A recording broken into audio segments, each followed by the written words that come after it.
नमस्कार दोस्तों। रतन GS classes में एक बार फिर से आप सभी का तहे दिल से हार्दिक हार्दिक अभिनंदन और स्वागत है। दोस्तों, पिनाकल पब्लिकेशन का एसएससी सामान्य अध्ययन की पुस्तक जो कि 4th एडिशन की पुस्तक है और इसमें कुल मिलाकर बात करें तो 6500 प्लस टीसीएस एमसीक्यूज क्वेश्चंस है। दोस्तों, इसके साथ ही बात करें तो इसमें टीसीएस के द्वारा फरवरी 2023 में जो एग्जाम करवाया गया था उसके सभी के सभी प्रश्न इसमें मौजूद हैं पूरे एक्सप्लेनेशन के साथ में। दोस्तों, यह पुस्तक चैप्टर वाइज विभाजित है और यह विशुद्धतः हिंदी माध्यम में है। बात करें दोस्तों कि यह पुस्तक किस किस एग्जाम को कवर करेगी, तो यह पुस्तक जो है वो SSC CGL, SSC CPO, SSC CHSL, SSC JE, SSC MTS, SSC GD, उसके बाद में स्टेनो, दिल्ली पुलिस और सिलेक्शन पोस्ट और इसके साथ में जितने भी सरकारी एग्जाम्स है, विशेषकर वनडे एग्जाम्स, उन सभी एग्जाम्स को ये कवर करने वाली पुस्तक है। दोस्तों, इस पुस्तक एक बार विषय सूची को देखें तो इसके विषय सूची को देखने से स्पष्ट होता है कि इसमें कुल मिलाकर दोस्तों 9 अध्याय है और 9वां अध्याय जो है वो करंट अफेयर्स का, इसका जानकारी हम लोग इसमें प्राप्त नहीं करेंगे। इस तरीके से कुल मिलाकर हम लोग 8 अध्याय का ही जानकारी इसमें प्राप्त करने वाले हैं। और 8 अध्यायों में से बात करें दोस्तों तो इसमें सबसे पहले हम लोग स्टैटिक जीके को पूर्ण रूप से कंप्लीट कर चुके हैं। उसके बाद में इतिहास, राज्य व्यवस्था, भूगोल, उसके बाद में भौतिकी और फिर उसके बाद में जीव विज्ञान, इन सभी के सभी अध्याय को हम लोग पूर्ण रूप से कंप्लीट कर चुके हैं। और आज के सेशन में दोस्तों हम लोग जानकारी प्राप्त करेंगे इकोनॉमिक्स अर्थात अर्थशास्त्र के बारे में जानेंगे। और जब अर्थशास्त्र को हम लोग पूर्ण रूप से कंप्लीट करेंगे तो उसके बाद में दोस्तों हम लोग जानेंगे रसायन विज्ञान अर्थात केमिस्ट्री के बारे में। फिलहाल आज के सेशन की शुरुआत हम लोग करने वाले हैं दोस्तों अर्थशास्त्र से। आइए दोस्तों देखते हैं अर्थशास्त्र के विषय सूची को। अर्थशास्त्र अर्थात इकोनॉमिक्स के विषय सूची को देखें दोस्तों तो इसमें पहला अध्याय है अर्थव्यवस्था की मूल बातें, उसके बाद में मांग और आपूर्ति की अवधारणा, फिर तीसरा अध्याय है लागत, उत्पादन, खपत और बाजार, और चौथा अध्याय होगा दोस्तों राष्ट्रीय आय, उसके बाद में मुद्रास्फीति, बजट, कराधान और जीडीपी। इस तरीके से आज के सेशन में दोस्तों हम लोग 4 अध्याय को कंप्लीट करेंगे और फिर उसके बाद में जो बचे हुए अध्याय है उसको अगले सेशन में हम लोग कंप्लीट करने का प्रयास करेंगे। फिलहाल आज के सेशन की शुरुआत करने वाले हैं दोस्तों इकोनॉमिक्स का पहला अध्याय अर्थव्यवस्था की मूल बातों के साथ में।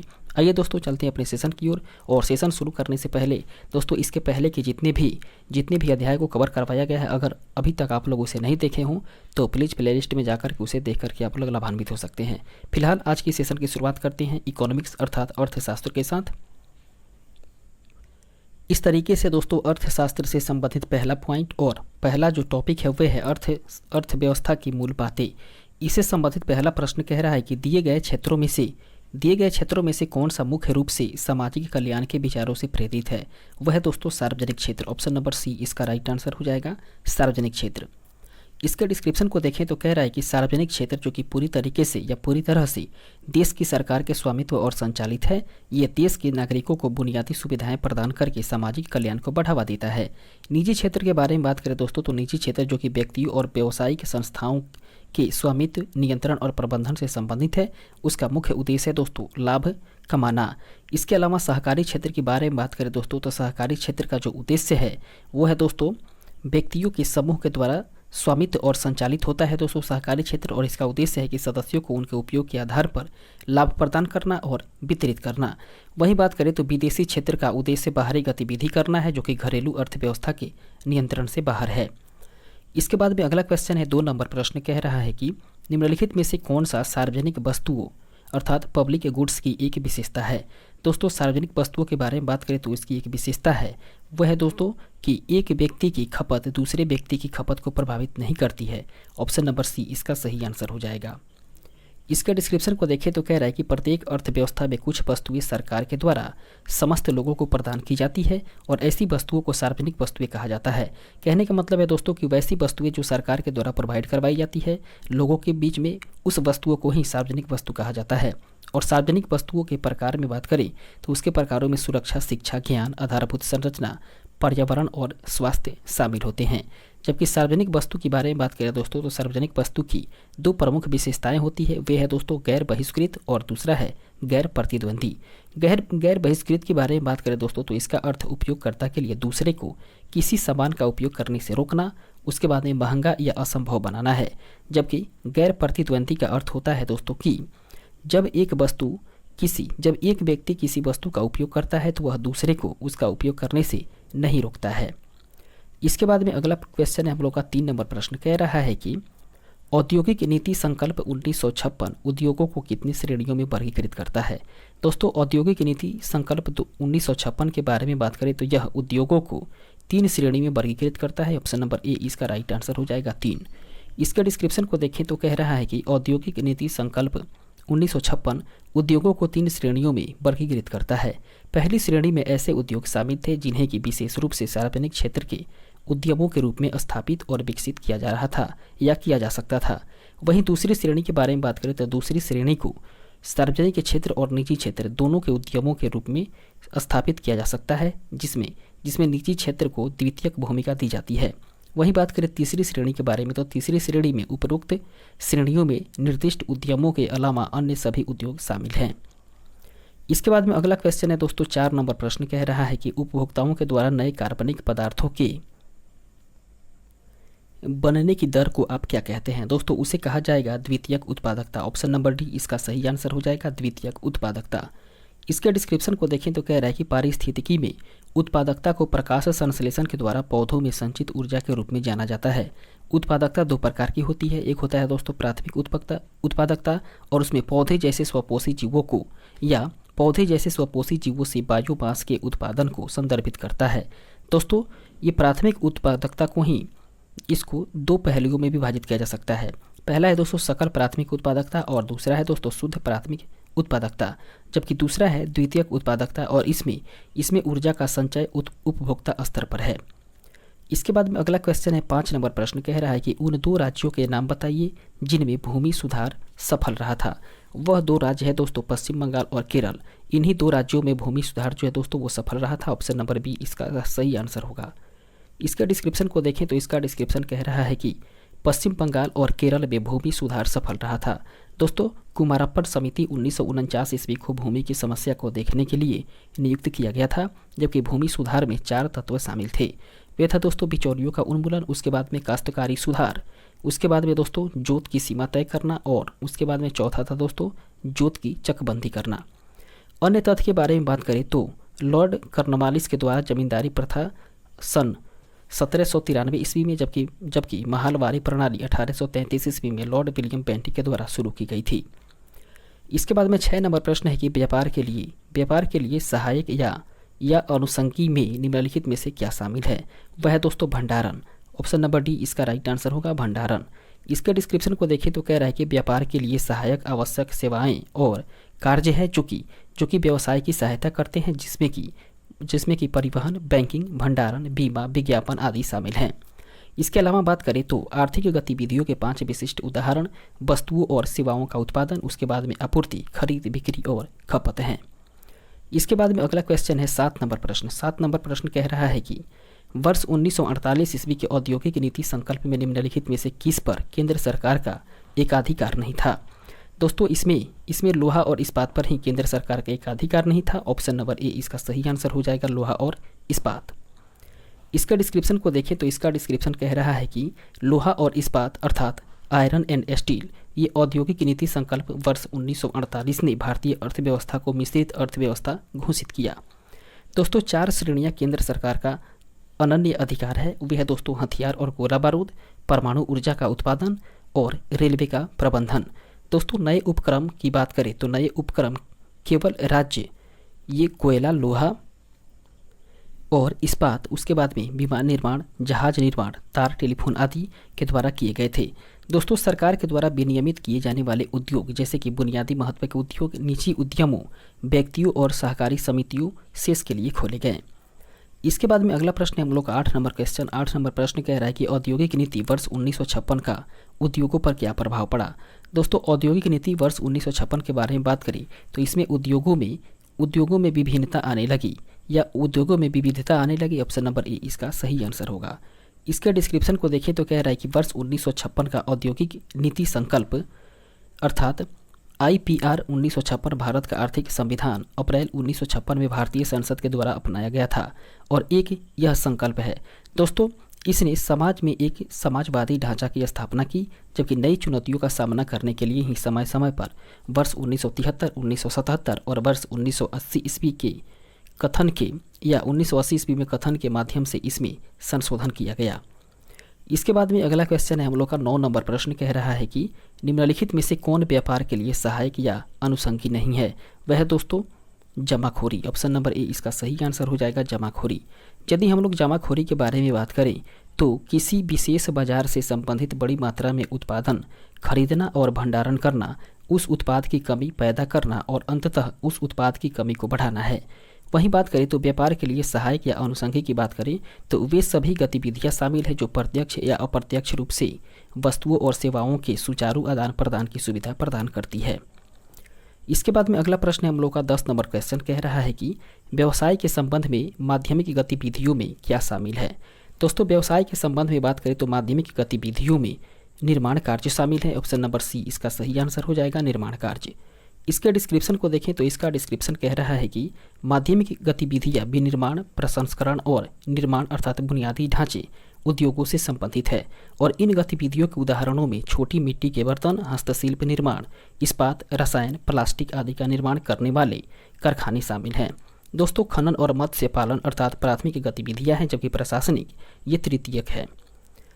इसके बाद में अगला क्वेश्चन हम लोग का 11 नंबर प्रश्न कह रहा है कि भारतीय अर्थव्यवस्था का तृतीयक क्षेत्र किससे संबंधित है। दोस्तों भारतीय अर्थव्यवस्था का जो तृतीयक क्षेत्र है वो परिवहन, संचार और व्यापार और सेवाओं से संबंधित है। ऑप्शन नंबर डी इसका राइट आंसर होगा। इसके डिस्क्रिप्शन को देखें तो इसका डिस्क्रिप्शन कह रहा है कि तृतीयक क्षेत्र के अंतर्गत परिवहन, संचार, बैंकिंग, बीमा, वित्त इत्यादि आते हैं। और अगला प्रश्न है 12 नंबर प्रश्न कह रहा है कि आमतौर पर किसी आर्थिक सूचकांक में वर्षों की श्रृंखला के किस वर्ष को आधार वर्ष कहा जाता है।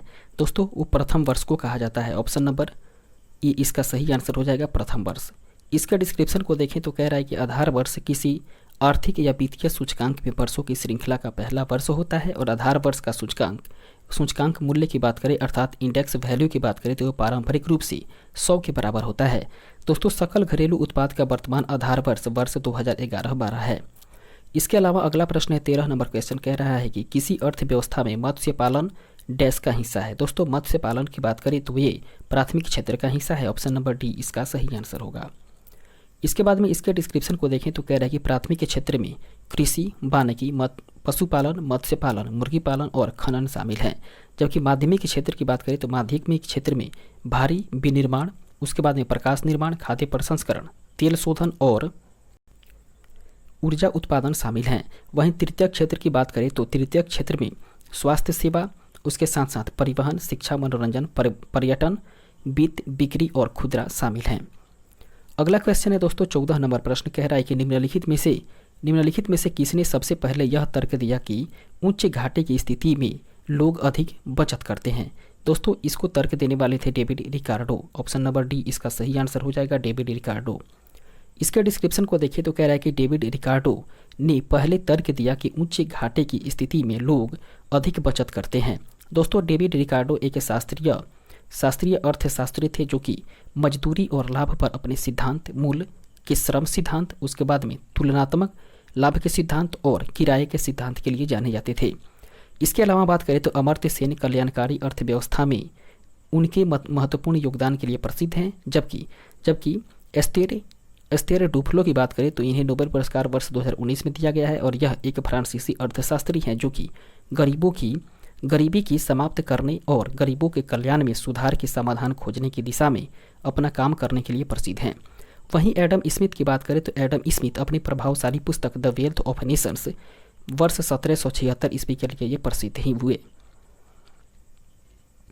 अगला क्वेश्चन है 15 नंबर प्रश्न कह रहा है कि बेहतर आर्थिक और सामाजिक अवसरों की पेशकश करने वाले अन्य देशों में देश की अत्यधिक कुशल, उसके साथ में बात करें तो उच्च शिक्षा पेशेवर आबादी के एक महत्वपूर्ण अनुपात के उत्प्रवास को क्या कहा जाता है। दोस्तों उसे प्रतिभा पलायन कहा जाता है। ऑप्शन नंबर बी इसका सही आंसर हो जाएगा, प्रतिभा पलायन। इसके डिस्क्रिप्शन को देखें तो कह रहा है कि प्रतिभा पलायन अर्थात ब्रेन ड्रेन ये अत्यधिक कुशल और शिक्षित लोगों का एक ऐसे देश में आवागमन है जहां वे बेहतर परिस्थितियों में काम कर सकते हैं और अधिक पैसा कमा सकते हैं। दोस्तों आर्थिक वहन क्षमता अधिकतम वैश्विक आर्थिक कल्याण के रूप ले लेती है जो कि पारिस्थितिकी तंत्र के सभी प्रवाह से व्युत्पन्न होती है। इसके बाद में बात करें तो जनसांख्यिकी संक्रमण जन्म और मृत्यु दर में गिरावट की एक दीर्घकालिक प्रवृत्ति है, जिसके परिणाम स्वरूप आबादी की आयु वितरण में महत्वपूर्ण परिवर्तन होता है। दोस्तों, एक बंद आबादी एक समूह है जो कि समय के साथ विभिन्न आबादी वाले सदस्यों का आदान प्रदान करने में सक्षम नहीं है। इसके अलावा बात करते हैं दोस्तों हम लोग 16 नंबर प्रश्न के बारे में। प्रश्न कह रहा है कि निम्नलिखित में से किस अवधारणा का तात्पर्य है कि सतत विकास को प्रगति की अवधारणा के प्रति समग्र दृष्टिकोण अपनाना चाहिए और भलाई के गैर आर्थिक पहलुओं को समान महत्व देना चाहिए। इसके बारे में बात करें दोस्तों तो वो है सकल राष्ट्रीय खुशी। ऑप्शन नंबर सी इसका सही आंसर हो जाएगा, सकल राष्ट्रीय खुशी।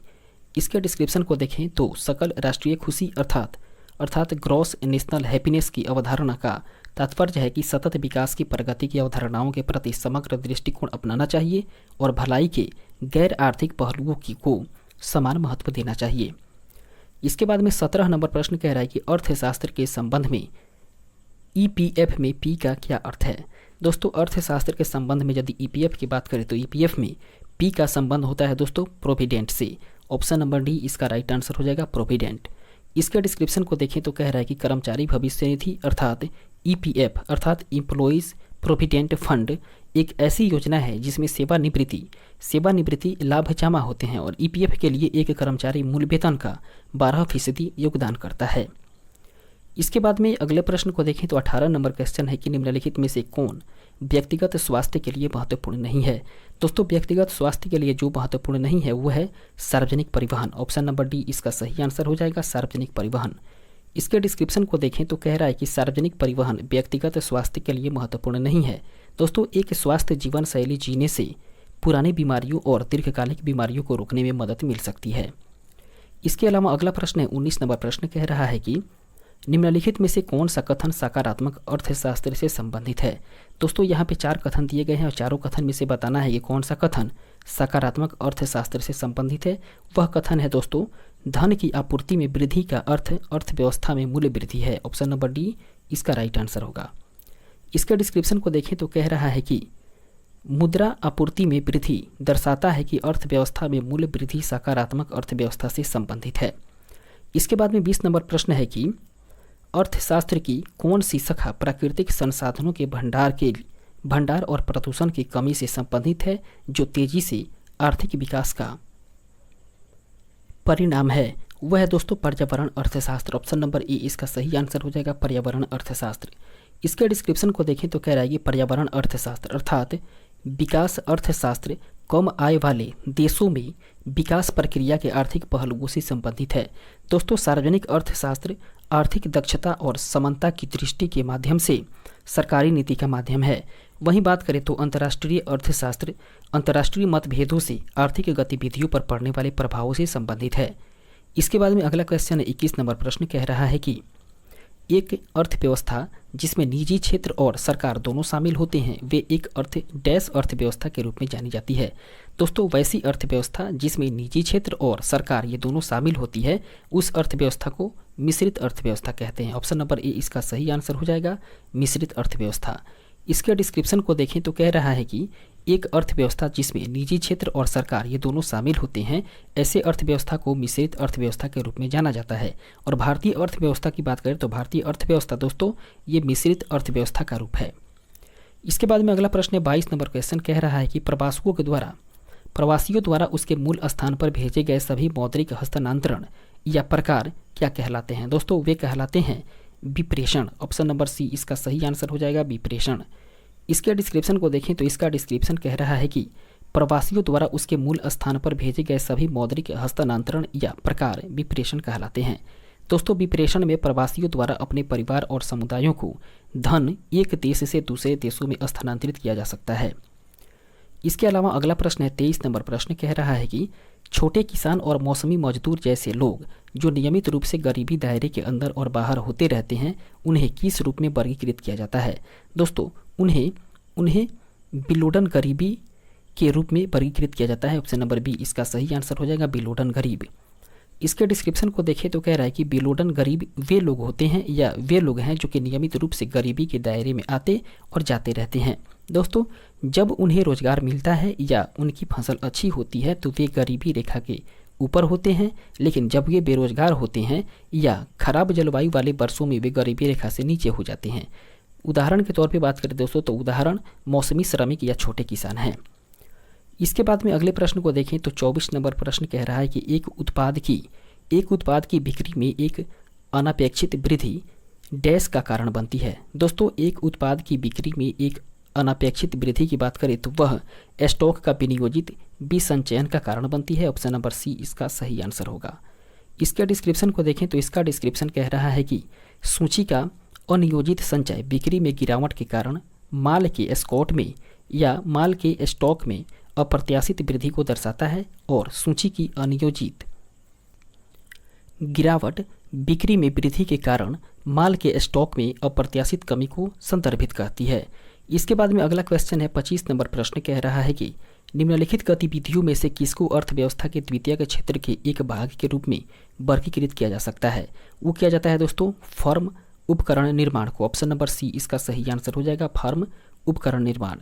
इसके डिस्क्रिप्शन को देखें तो इसका डिस्क्रिप्शन कह रहा है कि माध्यमिक क्षेत्र को विनिर्माण क्षेत्र के रूप में भी जाना जाता है और कृषि उपकरण निर्माण अर्थव्यवस्था के द्वितीय क्षेत्र का एक हिस्सा है। इसके बाद में अगला प्रश्न है 26 नंबर क्वेश्चन कह रहा है कि मिश्रित अर्थव्यवस्था क्या है। दोस्तों मिश्रित अर्थव्यवस्था के बारे में बात करें तो मिश्रित अर्थव्यवस्था है दोस्तों ये है संसाधन आवंटन वाणिज्य और व्यापार की एक बाजार प्रणाली जिसमें कि मुक्त बाजार सरकारी हस्तक्षेप के साथ सह अस्तित्व में है। ऑप्शन नंबर सी इसका सही आंसर होगा। इसके डिस्क्रिप्शन को देखें तो इसका डिस्क्रिप्शन कह रहा है कि मिश्रित आर्थिक प्रणाली एक ऐसी प्रणाली है जो पूंजीवादी और समाजवादी ये दोनों के पहलुओं को जोड़ती है। कहने का मतलब है दोस्तों पूंजीवादी अर्थव्यवस्था और समाजवादी अर्थव्यवस्था को ही एक साथ मिला करके मिश्रित अर्थव्यवस्था कहा जाता है।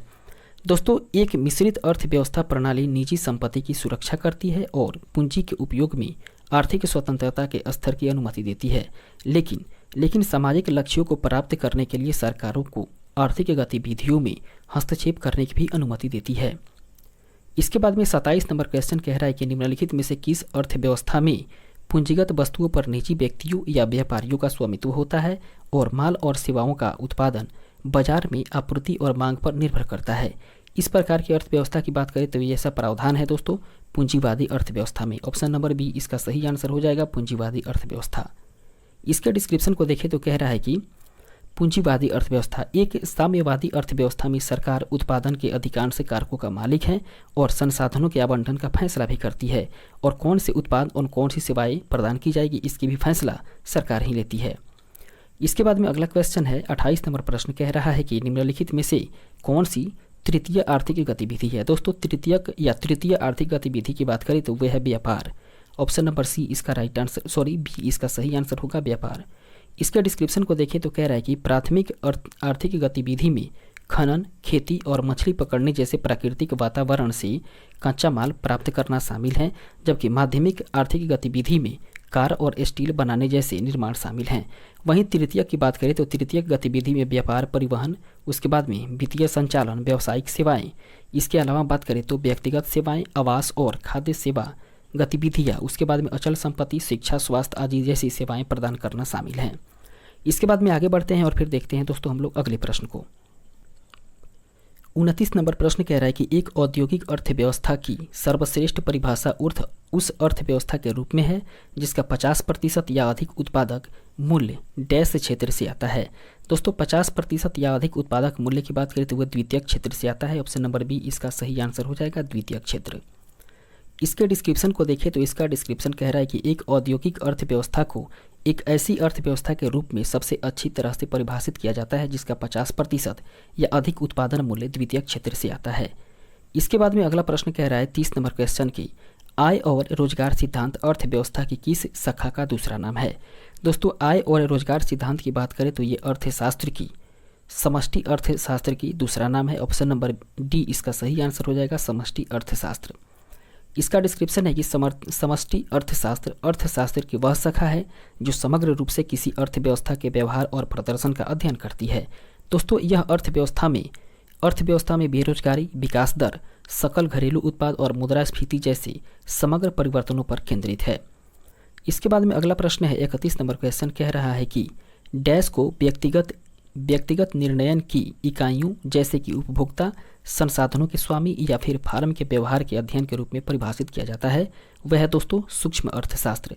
ऑप्शन नंबर ए इसका सही आंसर होगा, सूक्ष्म अर्थशास्त्र। इसके डिस्क्रिप्शन को देखें तो कह रहा है कि सूक्ष्म अर्थशास्त्र अर्थशास्त्र की एक शाखा है जो कि दुर्लभ संसाधनों के आवंटन और इन व्यक्तियों और फार्मों के बीच बातचीत के संबंध में निर्णय लेने की या निर्णय लेने में व्यक्तियों और फार्म के व्यवहार का अध्ययन करती है। इसके बाद में अगला प्रश्न हम लोग का 32 नंबर क्वेश्चन कह रहा है कि मजदूरी, किराया, ब्याज तथा लाभ की अवधारणाओं का अध्ययन अर्थशास्त्र की किस शाखा में किया जाता है। दोस्तों इन सारी की सारी पहलुओं का अध्ययन जो है वो सूक्ष्म अर्थशास्त्र में किया जाता है। ऑप्शन नंबर बी इसका सही आंसर होगा, सूक्ष्म अर्थशास्त्र। इसके डिस्क्रिप्शन को देखें तो कह रहा है कि सूक्ष्म अर्थशास्त्र के अंतर्गत मजदूरी, ब्याज, उसके बाद में लगान और लाभ की अवधारणाओं का अध्ययन किया जाता है।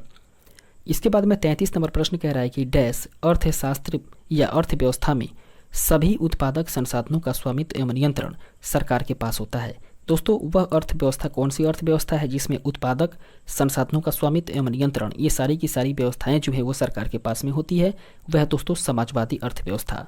ऑप्शन नंबर डी इसका राइट आंसर होगा, समाजवादी।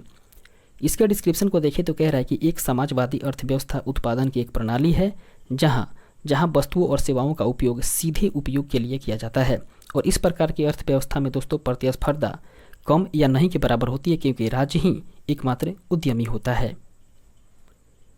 इसके बाद में हम लोग आगे बढ़ेंगे और देखेंगे अगले प्रश्न को। 34 नंबर क्वेश्चन कह रहा है कि जॉन मेनार्ड कीन्स, जिन्हें सबसे अधिक उनके आर्थिक सिद्धांतों अर्थात कीनेसियन सिद्धांत के लिए जाना जाता है, वे किस देश से थे। दोस्तों इनका संबंध रहा था इंग्लैंड से। ऑप्शन नंबर डी इसका सही आंसर हो जाएगा, इंग्लैंड। इसका डिस्क्रिप्शन है कि जॉन मेनार्ड कीन्स इंग्लैंड के थे और उन्हें समष्टि अर्थशास्त्र के जनक के रूप में भी जाना जाता है। इसके बाद में 45 नंबर क्वेश्चन है कि मूल्यह्रास डैश की क्षति के कारण एक वार्षिक भत्ता है। दोस्तों मूल्यह्रास की बात करें तो ये पूंजीगत सामान की क्षति के कारण एक वार्षिक भत्ता है। ऑप्शन नंबर बी इसका सही आंसर होगा। इसका डिस्क्रिप्शन है कि मूल्यह्रास टूट फूट और कुछ अन्य कारणों से एक वर्ष में एक पूंजीगत वर्षों की कीमत में या वस्तु की कीमत में वार्षिक कमी है। इसके बाद में अगला क्वेश्चन है 36 नंबर प्रश्न कह रहा है कि किस अर्थशास्त्री ने वर्ष 1817 ईस्वी में तुलनात्मक लाभ और विशेषज्ञता के आधार पर अंतर्राष्ट्रीय व्यापार सिद्धांत विकसित किया था। वह अर्थशास्त्री रहे थे दोस्तों David Ricardo. Option number D इसका सही आंसर हो जाएगा, डेविड रिकार्डो। इसके डिस्क्रिप्शन को देखें तो कह रहा है कि डेविड रिकार्डो ने वर्ष 1817 ईस्वी में तुलनात्मक लाभ के शास्त्रीय सिद्धांत को विकसित किया और यह समझाने के लिए कि क्यों देश के अंतर्राष्ट्रीय व्यापार में संलग्न है और भले ही एक देश के श्रमिक दूसरे देशों के श्रमिकों की तुलना में हर एक सामान का उत्पादन करने में अधिक कुशल हो। इसके बाद में अगला प्रश्न है 37 नंबर क्वेश्चन कह रहा है कि निम्न में से किस गतिविधि को गोल्ड कॉलर पेशा कहा जाता है। वह गतिविधि है जो दोस्तों पंचभागी। ऑप्शन नंबर डी इसका सही आंसर हो जाएगा, पंचभागी। इसके डिस्क्रिप्शन को देखें तो कह रहा है कि तृतीयक गतिविधियों को चतुर्थ और पंचभागी गतिविधियों में वर्गीकृत किया जाता है। दोस्तों पंचभागी जिसे कि गोल्ड कॉलर व्यवसायों के रूप में भी जाना जाता है, जो कि वरिष्ठ व्यापार अधिकारियों, सरकारी अधिकारियों, अनुसंधान वैज्ञानिकों, वित्तीय और कानूनी सलाहकारों आदि के विशेष और उच्च भुगतान कौशल का प्रतिनिधित्व करता है। इसके बाद में 38 नंबर प्रश्न कह रहा है कि भारत में घोषित मिश्रित अर्थव्यवस्था सिद्धांत के आधार पर पहली औद्योगिक नीति किस वर्ष बनाई गई थी। दोस्तों इसको बनाया गया था वर्ष 1948 में। ऑप्शन नंबर बी इसका सही आंसर होगा। इसके डिस्क्रिप्शन को देखें तो इसका डिस्क्रिप्शन कह रहा है कि 6 अप्रैल वर्ष 1948 ईस्वी को भारत सरकार ने मिश्रित अर्थव्यवस्था के सिद्धांत पर आधारित पहली औद्योगिक नीति की घोषणा की और यह नीति उस समय के उद्योग मंत्री डॉक्टर श्यामा प्रसाद मुखर्जी के द्वारा संसद में प्रस्तावित की गई थी। इसके अलावा अगला प्रश्न 39 नंबर क्वेश्चन कह रहा है कि निम्नलिखित में से कौन कृषि क्षेत्र में कार्यशील पूंजी है। दोस्तों कृषि क्षेत्र में जो कार्यशील पूंजी है वह है पैसा। ऑप्शन नंबर बी इसका सही आंसर होगा दोस्तों, पैसा। इसके डिस्क्रिप्शन को देखें तो कह रहा है कि कार्यशील पूंजी वर्तमान परिसंपत्तियां हैं जिन्हें कि एक वर्ष या उससे कम समय में नकदी में बदल दिया जा सकता है और एक वर्ष के भीतर देय वर्तमान देनदारियों को घटा दिया जा सकता है। दोस्तों कार्यशील पूंजी वित्तीय तरलता को मापता है जो कि सामान्य व्यावसायिक संचालन को बाधित किए बिना ही परिसंपत्तियों को बचाने की क्षमता है। इसके बाद में अगला प्रश्न है 40 नंबर क्वेश्चन कह रहा है कि निम्नलिखित में से कौन एक प्राथमिक गतिविधि नहीं है। दोस्तों जो एक प्राथमिक गतिविधि नहीं है वह है निर्माण। ऑप्शन नंबर बी इसका सही आंसर हो जाएगा निर्माण। इसके डिस्क्रिप्शन को देखें तो कह रहा है कि अर्थशास्त्र का या अर्थव्यवस्था का प्राथमिक क्षेत्र कच्चे माल और बुनियादी खाद्य पदार्थों जैसे कि पृथ्वी से उत्पादों को निकालता है या उसकी कटाई करता है। दोस्तों निर्माण एक ऐसा उद्योग है जो कि अर्थव्यवस्था के द्वितीयक क्षेत्र का हिस्सा है और प्राथमिक क्षेत्र का नहीं है। इस तरीके से अगला प्रश्न है 41 नंबर क्वेश्चन की आर्थिक गतिविधियों के आधार पर भारतीय अर्थव्यवस्था में कितने क्षेत्र हैं। दोस्तों आर्थिक गतिविधियों के आधार पर भारतीय अर्थव्यवस्था की बात करें तो उसमें कुल मिलाकर के 3 क्षेत्र हैं। ऑप्शन नंबर बी इसका सही आंसर हो जाएगा 3। इसके डिस्क्रिप्शन को देखें तो कह रहा है कि भारतीय अर्थशास्त्र में 3 क्षेत्र हैं और वे हैं दोस्तों प्राथमिक अर्थव्यवस्था, द्वितीयक अर्थव्यवस्था और तृतीयक अर्थव्यवस्था। संचालन के संदर्भ में दोस्तों भारतीय अर्थव्यवस्था संगठित और असंगठित में विभाजित है, जबकि स्वामित्व के लिए इसे सार्वजनिक क्षेत्र और निजी क्षेत्र में विभाजित किया गया है। इसके बाद में अगला प्रश्न है 42 नंबर क्वेश्चन कह रहा है कि संयंत्र और मशीनरी अर्थात विनिर्माण क्षेत्र में सूक्ष्म उद्योगों का निवेश कितना होना चाहिए। दोस्तों इन क्षेत्रों में सूक्ष्म उद्योगों का जो निवेश है या सूक्ष्म उद्यमों का जो निवेश है वो होना चाहिए दोस्तों 25 लाख से अधिक नहीं होनी चाहिए। ऑप्शन नंबर सी इसका सही आंसर होगा। इसके डिस्क्रिप्शन को देखें तो कह रहा है कि एक सूक्ष्म उद्यम एक ऐसा उद्यम है जहां संयंत्र और मशीनरी में निवेश 25 लाख रुपए से अधिक नहीं होना चाहिए। अगला प्रश्न है 43 नंबर क्वेश्चन कह रहा है कि निम्नलिखित में से कौन एक पूंजीगत वस्तु नहीं है। दोस्तों जो एक पूंजीगत वस्तु नहीं है वह है भोजन एवं वस्त्र। ऑप्शन नंबर बी इसका सही आंसर होगा भोजन एवं वस्त्र। इसके डिस्क्रिप्शन को देखें तो कह रहा है कि भौतिक संपत्ति जो कि एक कंपनी उत्पादन प्रक्रिया और निर्माण प्रक्रिया और सेवाओं में उपयोग करती है, पूंजीगत वस्तुओं के मुख्य रूप में भवन, मशीनरी, उपकरण, वाहन और उपकरण शामिल होते हैं।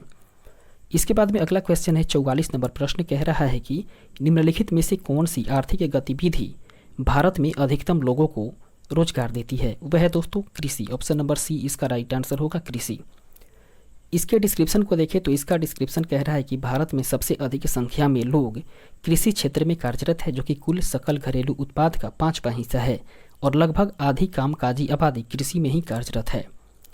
इसके अलावा अगला प्रश्न कह रहा है दोस्तों 45 नंबर प्रश्न और 45 नंबर जो प्रश्न है वो कह रहा है कि निम्नलिखित में से कौन चतुष्कोणीय क्षेत्र के अंतर्गत नहीं आता है। दोस्तों चतुष्कोणीय क्षेत्र के अंतर्गत में सूचना प्रौद्योगिकी नहीं आता है। ऑप्शन नंबर ए इसका सही आंसर हो जाएगा। इसके अलावा खनन, विनिर्माण और मत्स्य पालन ये सभी के सभी चतुष्कोणीय क्षेत्र के अंतर्गत आते हैं, जबकि सूचना प्रौद्योगिकी इसके अंतर्गत नहीं आता है। ऑप्शन ए इसका सही आंसर होगा। आगे बढ़ते हैं और देखते हैं इसके डिस्क्रिप्शंस को।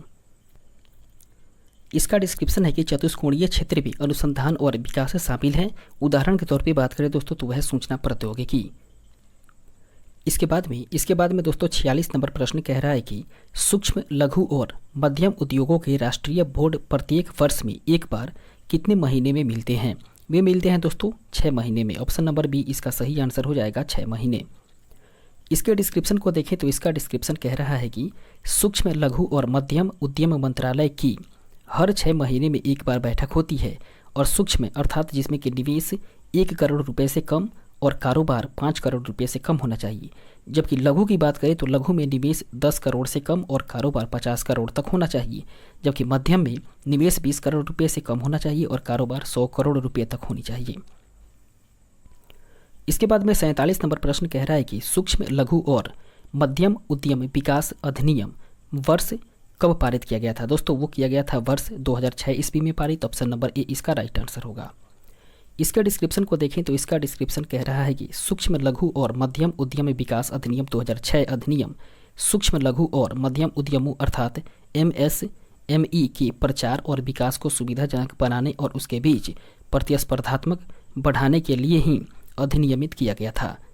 इसके बाद में अगला क्वेश्चन है दोस्तों मांग और आपूर्ति की अवधारणा से संबंधित, जो कि अगला टॉपिक भी है और इससे संबंधित पहला प्रश्न कुल मिलाकर बात करें तो 48 नंबर क्वेश्चन है कि मुद्रा की डैश मांग मुख्य रूप से भविष्य की प्राप्तियों और खर्चों की अनिश्चितता के कारण उत्पन्न होती है।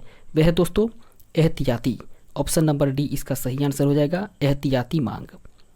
इसके डिस्क्रिप्शन को देखें तो इसका डिस्क्रिप्शन कह रहा है कि पैसे की एहतियाती मांग मुख्य रूप से भविष्य की प्राप्तियों और खर्चों की अनिश्चितता के कारण उत्पन्न होती है। दोस्तों कंपनियों और व्यक्तियों के वर्तमान लेन देन के लिए आवश्यक धन की राशि को पैसे के लेन देन की मांग के रूप में जाना जाता है। इसके अलावा बात करें तो काल्पनिक मांग इस अवधारणा से उत्पन्न होती है कि पैसा निवेश के रूप में रखी जा सकती है और संपत्ति में पोर्टफोलियो का बेहतर हिस्सा है। इसके बाद में 49 नंबर क्वेश्चन कह रहा है कि मुद्रा आपूर्ति के संदर्भ में असत्य कथन की पहचान करें। दोस्तों मुद्रा आपूर्ति के संदर्भ में यदि असत्य कथन की बात करें तो इसमें असत्य कथन है दोस्तों ऑप्शन ए, अर्थात एक अर्थव्यवस्था में अकेले पैसे का कुल स्टॉक अर्थव्यवस्था में समग्र सरलता या समग्र तरलता निर्धारित करता है। ऑप्शन नंबर ए इसका राइट आंसर होगा। इसके बाद देखते हैं इसके डिस्क्रिप्शन को, जो कि कह रहा है विकल्प ए गलत है। दोस्तों मुद्रा आपूर्ति किसी देश की अर्थव्यवस्था में एक विशेष समय के अनुसार मुद्रा और अन्य तरल उपभोगों या उपकरणों का संपूर्ण स्टॉक है। मुद्रा आपूर्ति M1, M2 और M3 के 3 उपाय हैं। इसके बाद आगे बढ़ते हैं और देखते हैं इसके अगले प्रश्न को।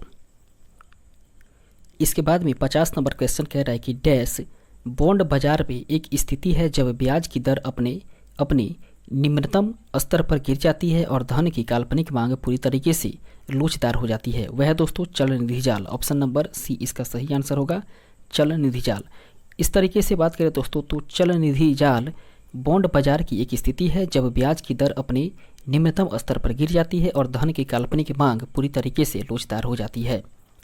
इसके बाद में इसके डिस्क्रिप्शन को देखें तो कह रहा है कि चल निधि जाल तब होता है जब मौद्रिक नीति उन उपभोक्ताओं के साथ संयुक्त रूप से बहुत कम ब्याज दरों के कारण अप्रभावी हो जाती है तो उच्च उपज वाले बॉन्ड या अन्य निवेशों में निवेश करने के बजाय बचत करना पसंद करते हैं।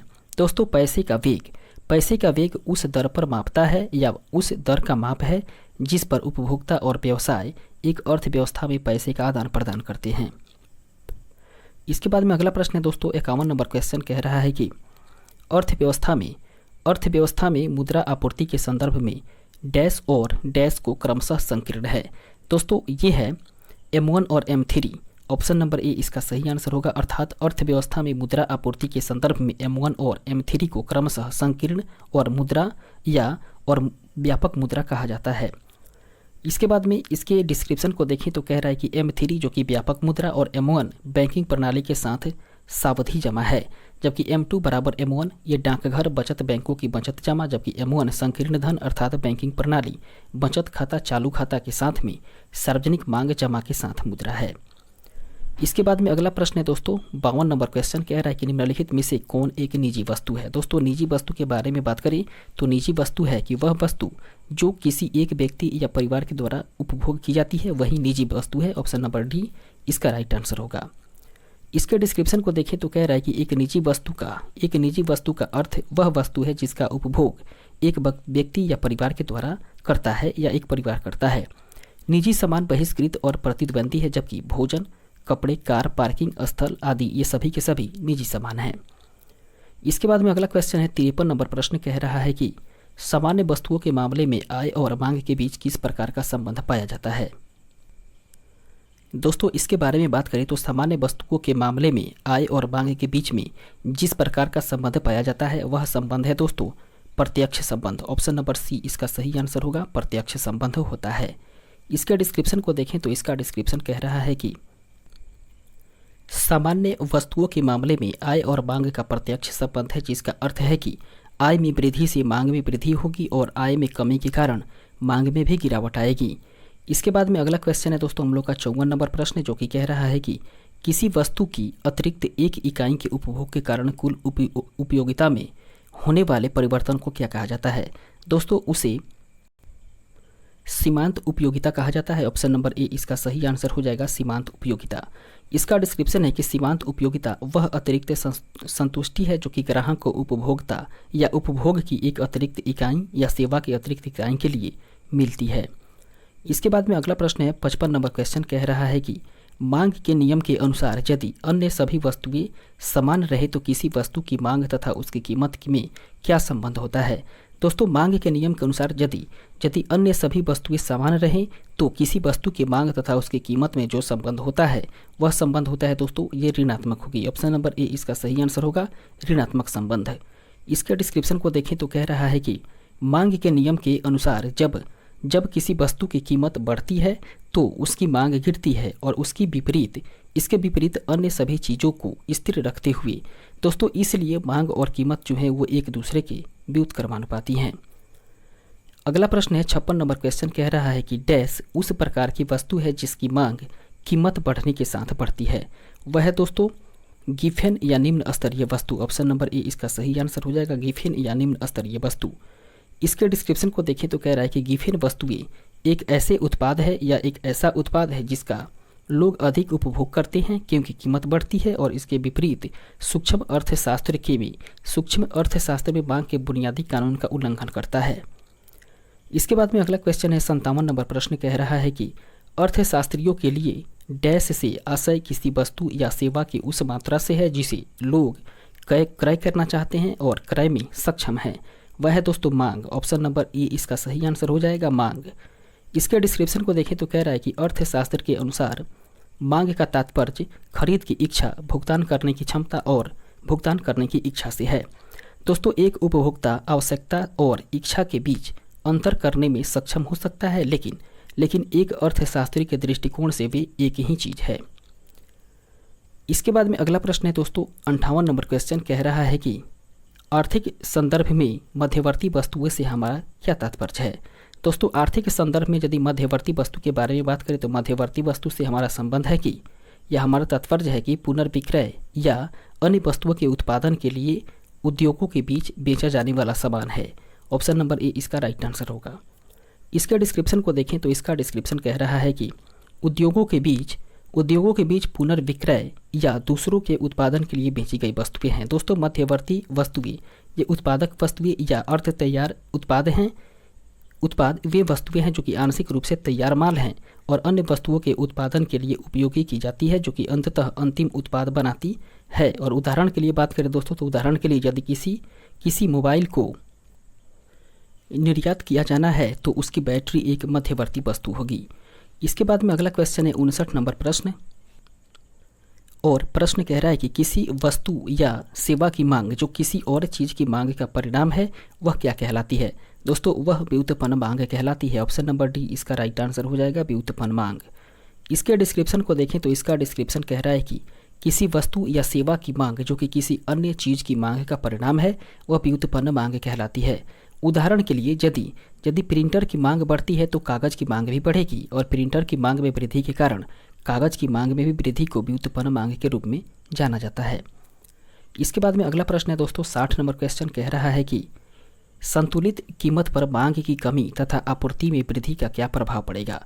दोस्तों संतुलित कीमत पर मांग में कमी और आपूर्ति में वृद्धि का जो प्रभाव पड़ेगा वह होगा दोस्तों संतुलित कीमत कम हो जाएगी। ऑप्शन नंबर ए इसका सही आंसर होगा, संतुलित कीमत कम हो जाएगी। इसके डिस्क्रिप्शन को देखें तो कह रहा है कि संतुलित कीमत कम होगी।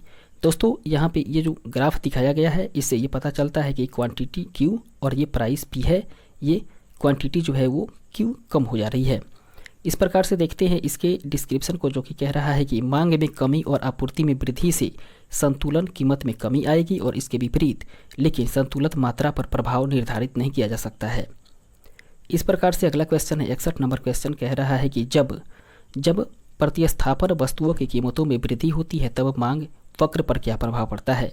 दोस्तों जब प्रतिस्थापन वस्तुओं की कीमतों में वृद्धि होती है तो मांग वक्र पर दोस्तों बहिर्गामी परिवर्तन होता है। ऑप्शन नंबर ए इसका सही आंसर होगा, बहिर्गामी परिवर्तन।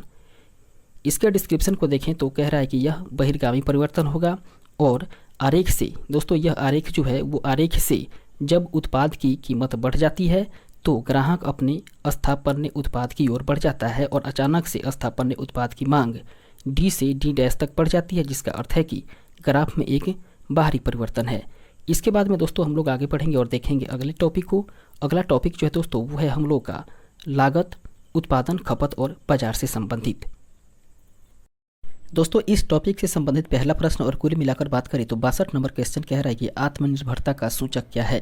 दोस्तों आत्मनिर्भरता की सूचक की बात करें तो आत्मनिर्भरता का सूचक है उन वस्तुओं के आयात से बचना जिनका उत्पादन देश में किया जा सकता है। ऑप्शन नंबर बी इसका सही आंसर होगा। इसके डिस्क्रिप्शन को देखें तो इसका डिस्क्रिप्शन कह रहा है कि देश में उत्पादित की जा सकने वाली वस्तुओं को के आयात से बचना। दोस्तों, भारत जैसे विकासशील देश के लिए आत्मनिर्भरता प्राप्त करना प्रमुख महत्व है, अन्यथा यह विदेशी उत्पादों पर देश की निर्भरता को बढ़ाएगा। इसके बाद में अगला क्वेश्चन है 63 नंबर प्रश्न कह रहा है कि निम्नलिखित में से क्या मध्यवर्ती वस्तु का एक उदाहरण नहीं है। दोस्तों, मध्यवर्ती वस्तु का जो उदाहरण नहीं है वो है औषधि। ऑप्शन नंबर डी इसका राइट आंसर होगा।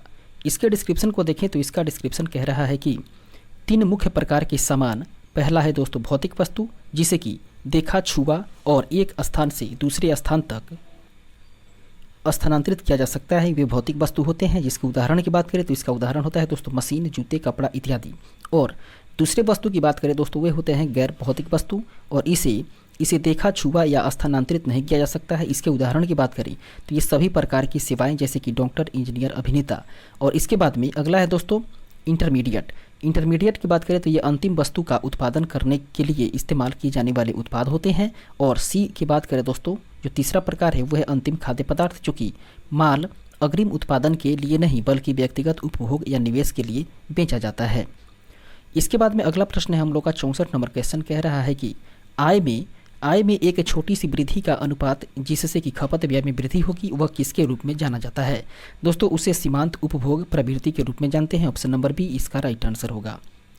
इसके बाद में आगे बढ़ते हैं और देखते हैं इसके डिस्क्रिप्शन को, जो कि कह रहा है कि सीमांत उपभोग प्रवृत्ति उस डिग्री को मापती है जिस पर उपभोक्ता खर्च करेगा या वेतन में कुल वृद्धि के संबंध में बचत करेगा।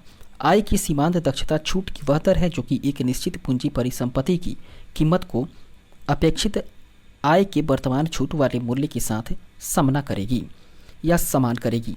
इसके बाद में हम लोग अगले प्रश्न को देखेंगे। 65 नंबर क्वेश्चन कह रहा है कि निम्नलिखित में से कौन सा सार्वजनिक वस्तु की श्रेणी में नहीं आता है। दोस्तों, वह है खाद्य पदार्थ जो कि सार्वजनिक वस्तु की श्रेणी में नहीं आता है। Option number D. इसके अलावा सरकारी प्रशासन, सड़कें और सुरक्षा या राष्ट्रीय सुरक्षा ये सभी के सभी सार्वजनिक वस्तु की श्रेणी में आते हैं, जबकि खाद्य पदार्थ सार्वजनिक श्रेणी में नहीं आता है। इसके डिस्क्रिप्शन को देखें तो इसका डिस्क्रिप्शन कह रहा है कि अर्थशास्त्र में एक सार्वजनिक सामान एक वस्तु या सेवा को संदर्भित करता है जो कि एक समाज के सभी सदस्यों को उपलब्ध कराया जाता है। दोस्तों, सार्वजनिक वस्तुओं के उदाहरणों में ताज़ी हवा, ज्ञान, प्रकाश स्तंभ, उसके बाद में राष्ट्रीय रक्षा, बाढ़ नियंत्रण प्रणाली और स्ट्रीट लाइटिंग शामिल है। जबकि इसके बाद में अगला क्वेश्चन है हम लोग का 66 नंबर प्रश्न कह रहा है कि भारत सरकार का कौन सा विभाग न्यूनतम समर्थन मूल्य घोषित करता है। दोस्तों, न्यूनतम समर्थन मूल्य घोषित करने वाले भारत सरकार के विभाग की बात करें तो वह विभाग है कृषि और सहकारिता विभाग। ऑप्शन नंबर बी इसका सही आंसर होगा, कृषि और सहकारिता विभाग। इसके डिस्क्रिप्शन को देखें तो इसका डिस्क्रिप्शन कह रहा है कि भारत सरकार का कृषि और सहकारिता विभाग न्यूनतम समर्थन मूल्य घोषित करता है। अब तक CACP 23 वस्तुओं के MSPS की सिफारिश करता है और MSP प्रणाली वर्ष 1966-67 में शुरू की गई थी। इसके अलावा अगला प्रश्न है 67 नंबर क्वेश्चन कह रहा है कि WPI का पूर्ण रूप क्या है। दोस्तों, WPI के पूर्ण रूप की बात करें तो वो है wholesale price index. Option number D इसका सही आंसर होगा। इसके डिस्क्रिप्शन को देखें तो कह रहा है कि थोक मूल्य सूचकांक अर्थात होलसेल प्राइस इंडेक्स एक मुद्रास्फीति संकेतक है जो खुदरा में बेचे जाने से पहले माल के समग्र मूल्य स्तर में परिवर्तन को मापता है।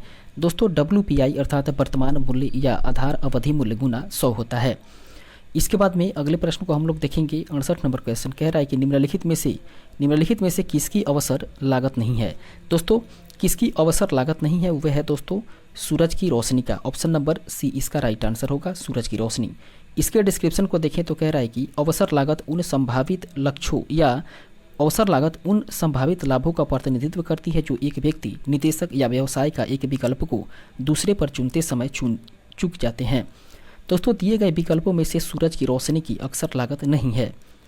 इसके अलावा अगला प्रश्न 69 नंबर प्रश्न कह रहा है कि रूपांतरण वक्र का दूसरा नाम क्या है। दोस्तों, रूपांतरण वक्र के दूसरे नाम की बात करें तो वह है उत्पादन संभावना वक्र। ऑप्शन नंबर ए इसका सही आंसर होगा।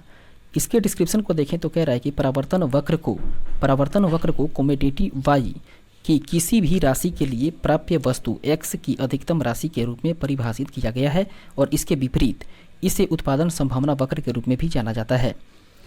इसके बाद में दोस्तों देखेंगे हम लोग अगले प्रश्न को 70 नंबर प्रश्न कह रहा है कि वह धन जो पहले ही खर्च किया जा चुका है और जिसकी भरपाई नहीं की जा सकती है उसे क्या कहेंगे? दोस्तों वह धन जो पहले ही खर्च किया जा चुका है और फिर दोबारा उसकी भरपाई नहीं की जा सकती है उसे कहा जाता है विफल लागत। ऑप्शन नंबर डी इसका सही आंसर होगा, विफल लागत। इसका डिस्क्रिप्शन है कि विफल लागत वह लागत है जो कि वर्तमान व्यावसायिक गतिविधियों में बदलाव से नहीं बदलती है। इसके अलावा बात करें तो प्रतिस्थापन लागत एक परिसंपत्ति, संयंत्र, मशीनी उपकरण आदि को बदलने की लागत है। वहीं अवसर लागत का तात्पर्य चुनी हुई कार्रवाई को आगे बढ़ाने के लिए छोड़े गए अगले सर्वोत्तम विकल्प की लागत से है, जबकि आरोपित लागत काल्पनिक लागतें हैं जिन्हें कि केवल निर्णय लेने के उद्देश्य से माना जाता है और इसमें कोई वास्तविक नकद बहिर्वाह शामिल नहीं होता है। इसके बाद में अगला क्वेश्चन है दोस्तों 71 नंबर प्रश्न हम लोग का, और प्रश्न कह रहा है कि निम्नलिखित में से कौन केंद्रीय आर्थिक समस्या नहीं है जिसे उत्पादन संभावना वक्र के द्वारा सुलझाया जाता है? वह है दोस्तों सतत खपत। ऑप्शन नंबर बी इसका सही आंसर हो जाएगा, सतत खपत। इसके डिस्क्रिप्शन को देखें तो इसका डिस्क्रिप्शन कह रहा है कि उत्पादन संभावना वक्र अर्थात पीपीसी एक मॉडल है जिसका उपयोग दो वस्तुओं के उत्पादन के बीच संसाधनों के आवंटन से जुड़े व्यापार बंद को दिखाने के लिए किया जाता है। दोस्तों पीपीसी का उपयोग कभी अवसर लागत, दक्षता, अक्षमता, उसके बाद में आर्थिक विकास और संकुचन की अवधारणाओं को स्पष्ट करने के लिए किया जा सकता है। इसके बाद में अगला प्रश्न है 72 नंबर क्वेश्चन कह रहा है कि गिनी गुणांक का प्रयोग किस लिए किया जाता है? दोस्तों गिनी गुणांक का प्रयोग आय की असमानता को मापने के लिए किया जाता है। ऑप्शन नंबर बी इसका सही आंसर होगा। इसके डिस्क्रिप्शन को देखें तो कह रहा है कि आय असमानता को मापने के लिए गिनी गुणांक का उपयोग किया जाता है और 0 का मान पूर्ण समानता का प्रतिनिधित्व करता है, जबकि 100 का मान पूर्ण असमानता का प्रतिनिधित्व करता है। इसके बाद में अगला क्वेश्चन है 73 नंबर प्रश्न कह रहा है कि उच्चतर डैश सूचकांक आय वितरण में असमानता को दर्शाता है। वह है दोस्तों गिनी। ऑप्शन नंबर बी इसका सही आंसर होगा, गिनी। अर्थात उच्चतर गिनी सूचकांक ही आय वितरण में असमानता को दर्शाता है। इसके डिस्क्रिप्शन को देखें तो कह रहा है कि गिनी गुणांक आय वितरण में असमानता अर्थात 0 जो कि पूर्ण समानता है और 100 जो कि पूर्ण असमानता है उसको मापता है। इसके बाद में अगला क्वेश्चन है 74 नंबर प्रश्न कह रहा है कि पूंजी बाजारों के संदर्भ में संक्षिप्त शब्द एफपीओ का पूर्ण रूप क्या होता है? दोस्तों एफपीओ के फुल फॉर्म की बात करें तो वो होता है flow on public offer. Option number C इसका सही आंसर हो जाएगा। इसके डिस्क्रिप्शन को देखें तो इसका डिस्क्रिप्शन कह रहा है कि वह प्रक्रिया जिसके द्वारा कंपनी जो कि पहले से ही स्टॉक एक्सचेंज में सूचीबद्ध है निवेशकों या मौजूदा शेयर धारकों को नए शेयर जारी कर सकती है, दोस्तों एफपीओ के रूप में जानी जाती है। एफपीओ की फुल फॉर्म होता है फ्लो ऑन पब्लिक ऑफर। इसके बाद में 75 नंबर प्रश्न है कि निम्नलिखित में से उत्पादन के कारक में क्या शामिल नहीं है? दोस्तों उत्पादन के कारक में जो शामिल नहीं है वह है कर। ऑप्शन नंबर सी इसका सही आंसर हो जाएगा, कर। इसके डिस्क्रिप्शन को देखें तो इसका डिस्क्रिप्शन कह रहा है कि उत्पादन के कारक एक वस्तु या सेवा के निर्माण के लिए आवश्यक लागत है और उत्पादन के कारकों में भूमि, श्रम, उद्यमिता और पूंजी शामिल है। दोस्तों कर उत्पादन का कारक नहीं है। इसके बाद में अगला क्वेश्चन है हम लोग का 76 नंबर प्रश्न कह रहा है कि न्यूनतम समर्थन मूल्य की मूल्य निर्धारण नीति किस दृष्टिकोण का अनुसरण करती है? न्यूनतम समर्थन मूल्य का जो मूल्य निर्धारण नीति है उसके बारे में बात करें तो दोस्तों वो लागत आदि के दृष्टिकोण को अनुसरण करती है। ऑप्शन नंबर ए इसका राइट आंसर हो जाएगा। इसके डिस्क्रिप्शन को देखें तो कह रहा है कि न्यूनतम समर्थन मूल्य अर्थात मिनिमम सपोर्ट प्राइस एमएसपी कृषि उत्पादों को कृषि कीमतों में किसी भी तेज गिरावट के खिलाफ भी करने के लिए भारत सरकार के द्वारा बाजार हस्तक्षेप का एक रूप है। दोस्तों उत्पादन लागत अनिवार्य फसलों के एमएसपी के निर्धारण महत्वपूर्ण कारकों में से एक है। इसके अलावा अगला प्रश्न है 77 नंबर क्वेश्चन कह रहा है कि उत्पादन क्षमता बढ़ाने के लिए व्यय की किस प्रकार के व्यय के उदाहरण है? वह है दोस्तों निवेश व्यय का। ऑप्शन नंबर सी इसका सही आंसर हो जाएगा, निवेश व्यय। इसके डिस्क्रिप्शन को देखें तो इसका डिस्क्रिप्शन कह रहा है कि उत्पादन क्षमता में वृद्धि के कारण होने वाले व्यय निवेश व्यय हैं। दोस्तों यह वह व्यय है जो एक संगठन नई संपत्ति जैसे मशीनरी, भवन आदि के निर्माण के लिए करता है। इसके बाद में अगला प्रश्न है 78 नंबर क्वेश्चन कह रहा है कि वह बाजार संरचना क्या कहलाती है जिससे केवल कुछ ही फर्मों का बोलबाला होता है? वह बाजार कहलाता है दोस्तों अल्पाधिकार। ऑप्शन नंबर सी इसका सही आंसर हो जाएगा, अल्पाधिकार। इसके डिस्क्रिप्शन को देखें तो कह रहा है कि एकाधिकार एक ऐसी स्थिति है जहां बाजार में एक ही विक्रेता होता है और पूर्ण प्रतियोगिता बाजार का एक अनूठा स्वरूप है जहां कोई कंपनियों को एक ही उत्पाद से सेवा बेचने की अनुमति देता है। इसके अलावा बात करें तो एकाधिक प्रतियोगिता एक ऐसी उद्योग की विशेषता है जिसमें कई फर्म कई फर्म ऐसे उत्पादों या सेवाओं की पेशकश करती है जो कि समान विकल्प हैं। इसके बाद में अगला प्रश्न है 79 नंबर क्वेश्चन कह रहा है कि अर्थशास्त्र में एक बाजार में समर्पित खरीदना और उसी समय किसी अन्य बाजार में समरूप संपत्ति को उच्च कीमत पर बेचने को क्या कहते हैं? दोस्तों उसे कहा जाता है अंतरपणन। ऑप्शन नंबर सी इसका सही आंसर हो जाएगा, अंतरपणन। इसके डिस्क्रिप्शन को देखें तो इसका डिस्क्रिप्शन कह रहा है कि अंतरपणन दो या दो से अधिक बाजारों के बीच मूल्य अंतर का लाभ उठाने की प्रथा है। दोस्तों इस प्रकार के व्यापार में अलग अलग बाजारों से या अलग अलग बाजारों में और विभिन्न रूपों में समान संपत्ति बेच करके लाभ होता है। इसके बाद में अगला प्रश्न है 80 नंबर क्वेश्चन। 80 नंबर प्रश्न कह रहा है कि लॉरेंज वक्र क्या दर्शाता है? लॉरेंज वक्र की बात करें दोस्तों तो लॉरेंज वक्र दर्शाता है कि आय वितरण को दर्शाता है। ऑप्शन नंबर बी इसका सही आंसर हो जाएगा, आय वितरण। इसके डिस्क्रिप्शन को देखें तो कह रहा है कि लॉरेंज वक्र आय या धन के वितरण का एक चित्रमय प्रतिनिधित्व है। दोस्तों ग्राफ एक्स वाई अक्ष जो है वो जनसंख्या प्रतिशत का प्रतिनिधित्व करता है और वाई अक्ष संचयी आवृत्ति का प्रतिनिधित्व करता है। इसके बाद में अगला क्वेश्चन है 81 नंबर क्वेश्चन कह रहा है कि उस ग्राफ को क्या नाम दिया गया है जो दो वस्तुओं के सभी संयोजनों को दर्शाता है, जिसे कि एक उपभोक्ता दिए गए बाजार मूल्य पर और विशेष रूप से आर्थिक दृष्टि से आय के स्तर के भीतर खर्च कर सकता है? वो है दोस्तों बजट रेखा। ऑप्शन नंबर डी इसका राइट आंसर हो जाएगा, बजट रेखा। इसके डिस्क्रिप्शन को देखें तो इसका डिस्क्रिप्शन कह रहा है कि बजट रेखा, जिसे कि बजट बाधा भी कहा जाता है, वो दो वस्तुओं के सभी संयोजनों को दिखाती है जो कि एक उपभोक्ता बाजार की कीमतों पर और विशेष आय स्तर पर वहन कर सकता है। इसके बाद में दोस्तों हम लोग आगे बढ़ेंगे और देखेंगे इसके अगले प्रश्न को। 82 नंबर क्वेश्चन कह रहा है कि किस अर्थशास्त्री ने अवसर लागत का सिद्धांत दिया था? दोस्तों अवसर लागत के सिद्धांत को देने वाले जो अर्थशास्त्री थे वे थे गॉटफ्रीड हेबरियर। ऑप्शन नंबर डी इसका सही आंसर होगा। इसके डिस्क्रिप्शन को देखें तो कह रहा है कि गॉटफ्रीड हेबरियर ने अवसर लागत का सिद्धांत दिया, जबकि व्यष्टि अर्थशास्त्र में अवसर लागत उस लाभ का नुकसान है जो चयन के समय उपलब्ध वैकल्पिक विकल्प बना करके लिया जा सकता है। इसके बाद में अगला प्रश्न है 83 नंबर क्वेश्चन कि जब उत्पादन शून्य के बराबर होता है तो परिवर्तनशील लागत क्या होता है?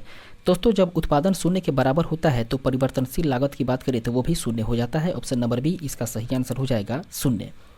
इसके डिस्क्रिप्शन को देखें तो कह रहा है कि कुल परिवर्तनीय लागत बराबर होता है उत्पादन की कुल मात्रा गुना प्रति इकाई में परिवर्तनीय लागत। यदि उत्पादन शून्य के बराबर है तो परिवर्तनीय लागत भी शून्य के बराबर है और कुल लागत दोस्तों परिवर्तनीय लागत प्लस स्थिर लागत के बराबर हो जाएगा। इसके बाद में अगला क्वेश्चन है 84 नंबर प्रश्न कह रहा है कि सभी वास्तविक संस्थानों या सभी वास्तविक संसाधनों जैसे कि कच्चा माल तथा श्रम जिसका इस्तेमाल उत्पादन की प्रक्रिया में किया जाता है उसकी लागत को क्या कहते हैं? दोस्तों उसकी लागत को वास्तविक लागत कहा जाता है। ऑप्शन नंबर ए इसका सही आंसर हो जाएगा, वास्तविक लागत। इसके डिस्क्रिप्शन को देखें तो इसका डिस्क्रिप्शन कह रहा है कि वास्तविक लागत यह उपभोक्ताओं को बिक्री के लिए एक वस्तु या सेवा बनाने में शामिल समग्र वास्तविक व्यय है और किसी व्यवसाय के लिए उत्पादन की वास्तविक लागत में आमतौर पर कच्चे माल और श्रम जैसे सभी वास्तविक संसाधनों का मूल्य शामिल होता है जो कि उत्पादन प्रक्रिया में उपयोग किए जाते हैं।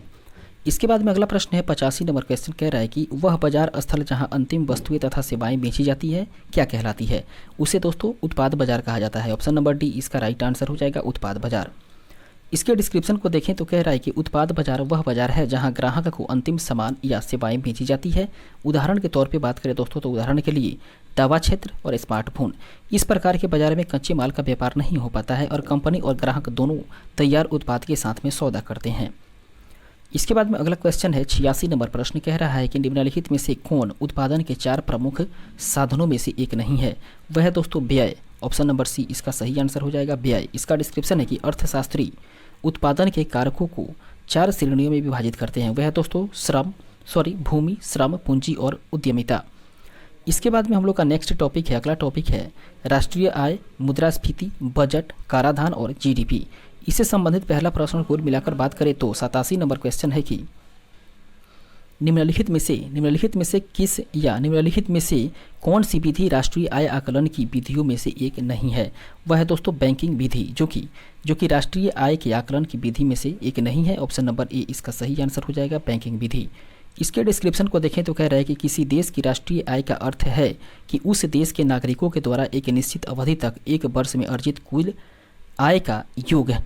उसके अलावा बात करें तो राष्ट्रीय आय को मापने की विभिन्न तरीकों में आय पद्धति शामिल है, जबकि अनुमानित उत्पाद की सभी कारक, उसके अलावा बात करें तो किराया, मजदूरी, ब्याज, लाभ आदि और स्वरोजगार की मिश्रित आय को जोड़ करके तैयार की जाती है। उसके बाद में उत्पादन विधि की बात करें तो उत्पादन विधि जो कि मूल्य वर्धित बराबर होता है आउटपुट का मूल्य माइनस मूल्य अर्थात गैर कारक इनपुट। और राष्ट्रीय आय की बात करें तो राष्ट्रीय आय या सकल घरेलू उत्पाद की गणना की व्यय विधि एक समय अवधि के दौरान देश में उत्पादित अंतिम वस्तुओं और सेवाओं को ध्यान में रखती है। इसके बाद में अगला प्रश्न है 88 नंबर क्वेश्चन कि सकल प्राथमिक घाटा डैश के बीच का अंतर है। दोस्तों सकल प्राथमिक घाटा की बात करें तो वो सकल राजकोषीय घाटा और शुद्ध देय ब्याज के बीच का अंतर होता है। ऑप्शन नंबर डी इसका सही आंसर होगा। इसके डिस्क्रिप्शन को देखें तो इसका डिस्क्रिप्शन कह रहा है कि सकल प्राथमिक घाटा सकल राजकोषीय घाटा माइनस शुद्ध देय ब्याज के बराबर होता है। प्राथमिक घाटा जो है दोस्तों वो पिछले वर्षों के उधारों के ब्याज भुगतान को घटाने के बाद राजकोषीय घाटा है, जबकि सकल राजकोषीय घाटा बराबर होता है दोस्तों कुल व्यय माइनस राजस्व प्राप्तियां प्लस गैर ऋण सृजित पूंजीगत प्राप्तियां। और एक राजकोषीय घाटा सरकार के कुल व्यय और उसकी कुल प्राप्तियों के बीच के अंतर है जिसमें उधार शामिल नहीं है। वहीं राजस्व घाटा की बात करें दोस्तों तो राजस्व व्यय माइनस राजस्व प्राप्ति के बराबर होता है राजस्व घाटा। और राजस्व घाटा राजस्व प्राप्तियों पर सरकार के राजस्व व्यय के अधिशेष को संदर्भित करता है। इसके बाद में 89 नंबर प्रश्न है कि योजना राजस्व व्यय किससे संबंधित है। दोस्तों योजना राजस्व व्यय की बात करें तो वो जो है दोस्तों वो पंचवर्षीय योजनाओं से संबंधित है, अर्थात ऑप्शन नंबर ए इसका सही आंसर हो जाएगा, केवल एक। इसके डिस्क्रिप्शन को देखें तो इसका डिस्क्रिप्शन कह रहा है कि कोई भी व्यय जो कि उन कार्यक्रमों पर किया जाता है जो कि वर्तमान अर्थात पंचवर्षीय योजना के तहत राज्यों को उनकी योजनाओं के लिए दिए गए अग्रिमों के वर्तमान अर्थात पंचवर्षीय योजना के तहत विस्तृत है, दोस्तों योजना व्यय कहा जाता है। इसके बाद में बात करें दोस्तों तो बजट में ऐसे व्यय का प्रावधान योजना व्यय कहलाता है। और सी रंगराजन समिति 2011 की सिफारिशों पर ही योजना और गैर योजना व्यय को समाप्त कर दिया गया। इसके बाद में अगला क्वेश्चन है 90 नंबर प्रश्न कह रहा है कि किस वर्ष के भारतीय बजट में बजटीय विनिधान की लिंग संवेदनशीलता को विशेष महत्व देते हुए एक वितरण प्रस्तुत किया गया था। वो किया गया था दोस्तों वर्ष 2005-06 में। ऑप्शन नंबर सी इसका सही आंसर होगा। इसके डिस्क्रिप्शन को देखें तो इसका डिस्क्रिप्शन कह रहा है कि भारतीय बजट ने बजटीय आवंटन की लैंगिक संवेदनशीलता पर प्रकाश डालते हुए एक वक्तव्य पेश किया और लैंगिक बजटीय कानून या लैंगिक बजटिंग कानून कार्यक्रमों और योजनाओं और उसके अलावा बात करें तो लैंगिक संवेदनशीलता निर्माण से संबंधित है। दोस्तों संसाधन का आवंटन जो है वो क्रियान्वयन और निष्पादन कार्यक्रमों और योजनाओं की लेखा परीक्षा और प्रभाव मूल्यांकन और लैंगिक असमानताओं को दूर करने के लिए ही अनुवर्ती सुधारात्मक कार्यवाही है। इसके बाद में अगला क्वेश्चन है 91 नंबर प्रश्न कह रहा है कि मौजूदा प्रचलित कीमतों पर जीडीपी के मूल्य को क्या कहा जाता है। दोस्तों उसको नॉमिनल जीडीपी कहा जाता है। ऑप्शन नंबर ए इसका सही आंसर हो जाएगा, नॉमिनल जीडीपी। इसके डिस्क्रिप्शन को देखें तो कह रहा है कि नॉमिनल सकल घरेलू उत्पाद अर्थात जीडीपी ये मौजूदा बाजार कीमतों पर सभी अंतिम वस्तुओं और सेवाओं का मूल्य है, जबकि वास्तविक सकल घरेलू उत्पाद अर्थात वास्तविक जीडीपी की बात करें तो यह एक अर्थव्यवस्था में उत्पादित सभी वस्तुओं और सेवाओं के मूल्य का मुद्रास्फीति समायोजन मात्र है। इसके बाद में अगला प्रश्न है 92 नंबर क्वेश्चन कह रहा है कि यदि हम जीएनपी से मूल्यह्रास का घटाते हैं तो कौन सी समग्र आय प्राप्त होती है। दोस्तों यदि हम जीएनपी से मूल्यह्रास को घटाते हैं तो उस दौरान जो हमें प्राप्त होती है वह होती है दोस्तों शुद्ध राष्ट्रीय आय। ऑप्शन नंबर सी इसका सही आंसर होगा, शुद्ध राष्ट्रीय आय। इसके डिस्क्रिप्शन को देखें तो कह रहा है कि एनएनपी बराबर होता है जीएनपी माइनस मूल्यह्रास। दोस्तों शुद्ध राष्ट्रीय उत्पाद अर्थात एनएनपी एक वर्ष के दौरान घरेलू और अंतर्राष्ट्रीय स्तर पर रहने वाले देश के नागरिकों के द्वारा उत्पादित सभी तैयार वस्तुओं और सेवाओं का बाजार मूल्य है। इसके बाद आगे बढ़ेंगे और देखेंगे अगले प्रश्न को।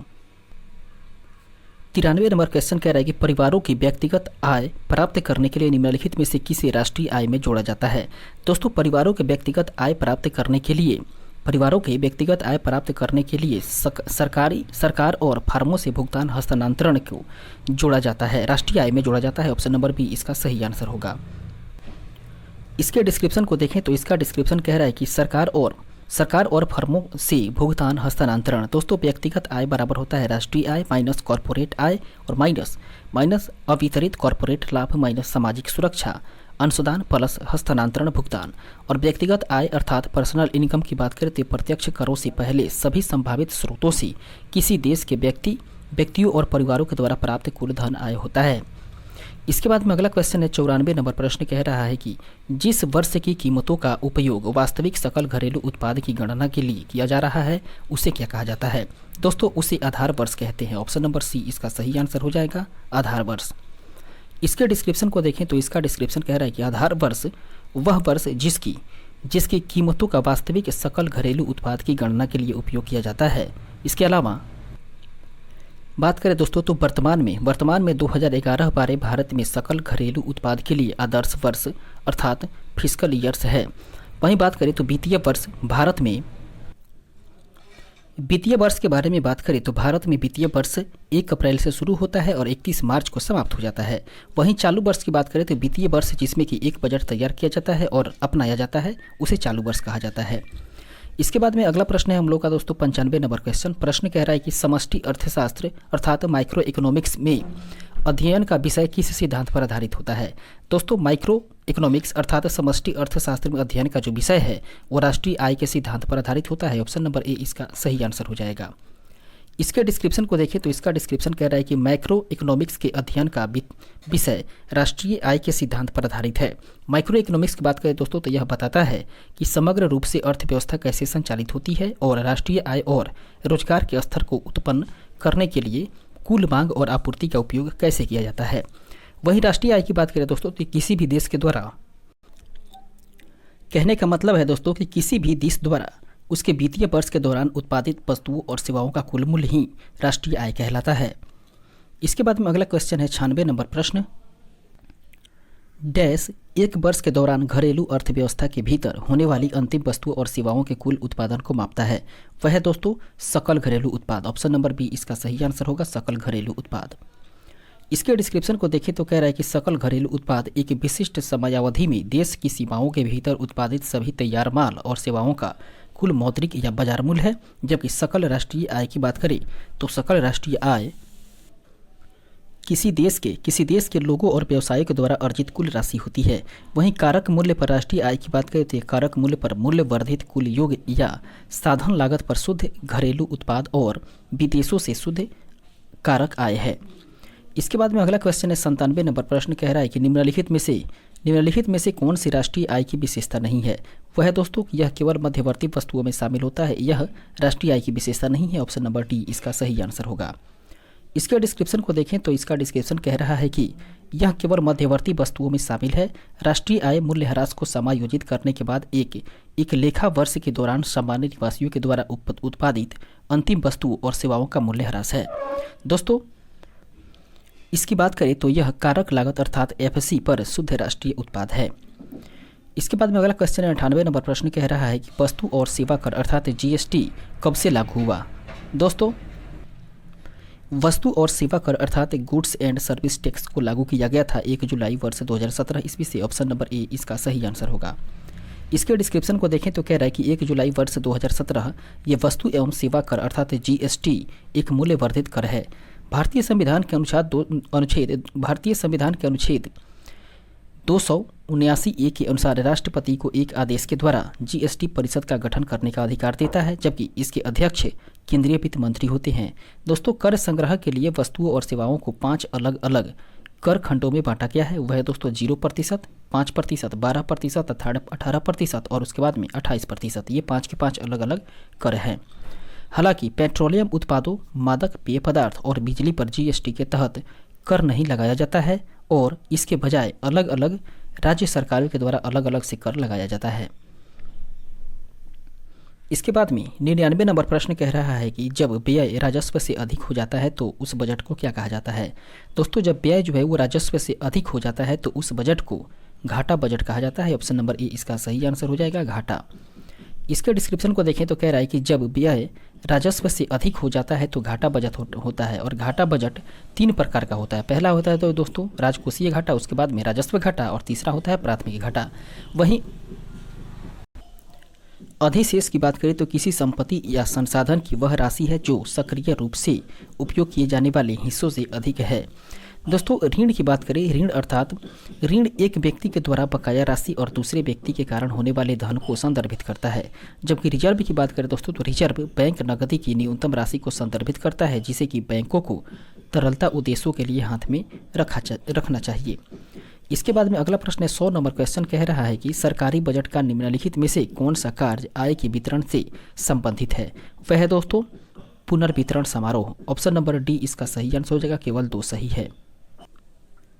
इसके डिस्क्रिप्शन को देखें तो इसका डिस्क्रिप्शन कह रहा है कि आय का पुनर्वितरण दोस्तों अमीर और गरीब के बीच आय के अंतर को कम करने के लिए अर्थात कम करने के लिए सरकार की ओर से कई बजटीय योजनाएं शुरू की जाती है और इस लक्ष्य को प्राप्त करने के लिए सब्सिडी, कराधान आदि जैसे राजकोषीय साधनों का प्रभावी ढंग से उपयोग किया जाता है।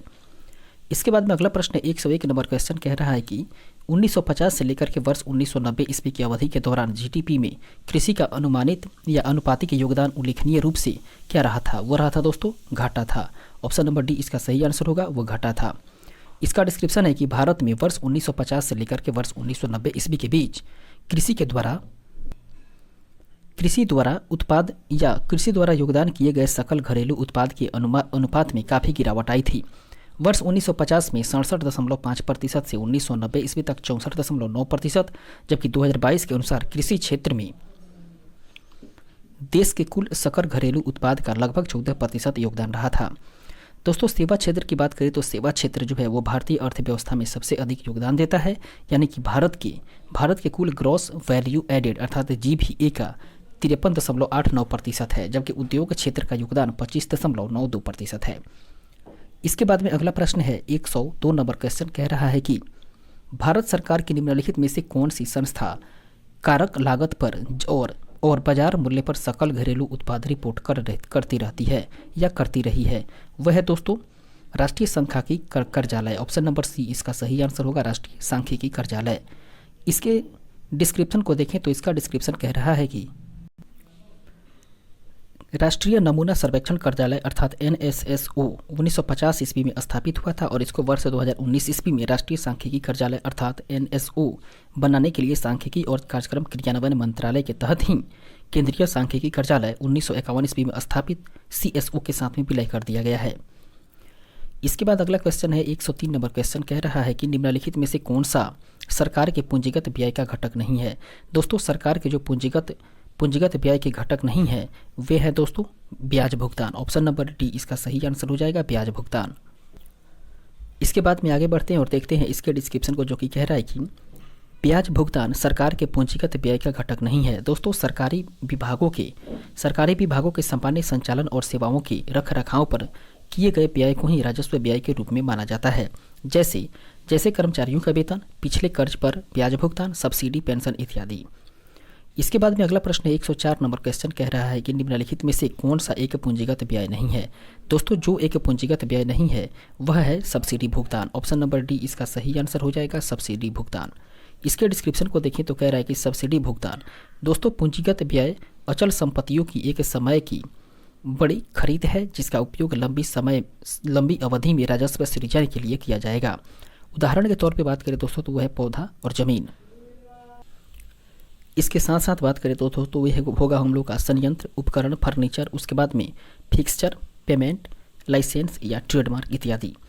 इसके बाद में अगला क्वेश्चन है 105 नंबर प्रश्न कह रहा है कि अर्थशास्त्र में या अर्थव्यवस्था में किस प्रकार के कर एक स्वतः स्थिर के रूप में कार्य करता है। दोस्तों वह कर है अनुपातिक आयकर। ऑप्शन नंबर डी इसका सही आंसर हो जाएगा, अनुपातिक आयकर, जो कि अर्थव्यवस्था में एक स्वतः स्थिर के रूप में कार्य करता है। इसके डिस्क्रिप्शन को देखें तो इसका डिस्क्रिप्शन कह रहा है अनुपातिक आयकर दोस्तों आय पर ध्यान दिए बिना सभी पर समान प्रतिशत कर लगता है। व्यवसायिक कर एक ऐसा कर है जो कि राज्य सरकार के द्वारा उन सभी व्यक्तियों पर लगाया जाता है जो किसी भी माध्यम से जीविकोपार्जन करते हैं। वहीं संपत्ति कर की बात करें दोस्तों तो संपत्ति कर करदाता के स्वामित्व वाली संपत्ति के बाजार मूल्य पर आधारित कर है। वहीं पूंजीगत लाभ की बात करें तो पूंजीगत लाभ कर एक गैर सूची संपत्ति की बिक्री पर प्राप्त लाभ पर एक कर है। इसके बाद अगला क्वेश्चन है 106 नंबर प्रश्न कह रहा है कि निम्नलिखित में से कौन राष्ट्रीय आय समिति के अध्यक्ष थे। दोस्तों राष्ट्रीय आय समिति के अध्यक्ष हुआ करते थे PC Mahalanobis. Option number A इसका सही आंसर हो जाएगा, पीसी महालनोबिस। इसके डिस्क्रिप्शन को देखें तो कह रहा है कि पीसी महालनोबिस जो कि भारतीय सांख्यिकी संस्थान के अध्यक्ष रहे थे और वे राष्ट्रीय आय समिति वर्ष 1949 ने भारत की राष्ट्रीय आय की गणना और सांख्यिकी संकलित की। अन्य सदस्य की बात करें दोस्तों तो आरसी देसाई, उसके बाद में डीआर गॉडगिल और फिर उसके बाद में VKR भी राव रहे थे। इसके बाद में अगला क्वेश्चन है 107 नंबर प्रश्न कह रहा है कि फर्मों द्वारा उत्पादित वस्तुओं और सेवाओं के कुल मूल्य को मापने वाली जीडीपी आकलन विधि को क्या कहा जाता है। दोस्तों उसे उत्पाद विधि कहते हैं। ऑप्शन नंबर डी इसका सही आंसर हो जाएगा, उत्पाद विधि।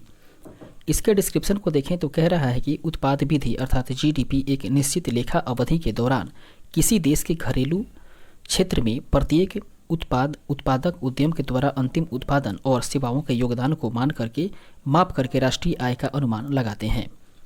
इसके बाद में अगला क्वेश्चन है 108 नंबर और प्रश्न कह रहा है कि निम्नलिखित में से कौन से कथन सत्य हैं। दोस्तों नीचे 2 कथन दिए गए हैं और दोनों में से बताना है कि कौन सा सत्य है। पहला कथन है कि सरकार के द्वारा पेश किए गए वेतन विधेयक एक पूंजीगत व्यय है, जो कि यह सही नहीं है। इसके बाद में दूसरा है कि सरकार के द्वारा किसी कंपनी में किया गया निवेश एक प्रकार की पूंजीगत प्राप्ति है, जो कि ये भी सही नहीं है। तो इस प्रकार से दोनों कथन गलत है। तो ऑप्शन नंबर बी इसका सही आंसर हो जाएगा। न तो एक सही है और ना ही कथन 2 सही है।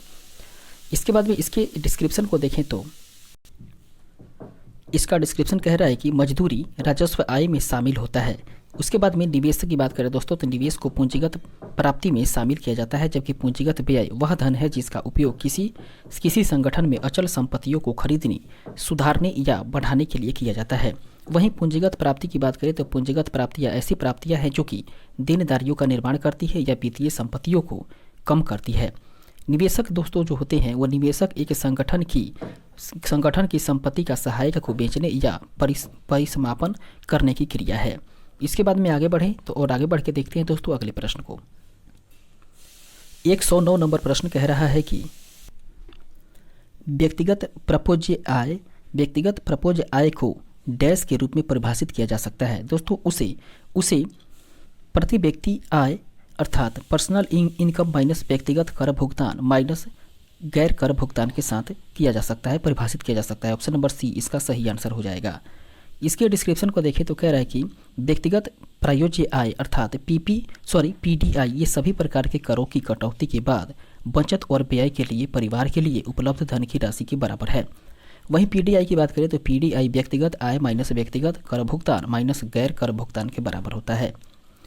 इसके बाद में अगला प्रश्न है 110 नंबर क्वेश्चन कह रहा है कि GNP के संबंध में निम्नलिखित में से कौन सा विकल्प सही है।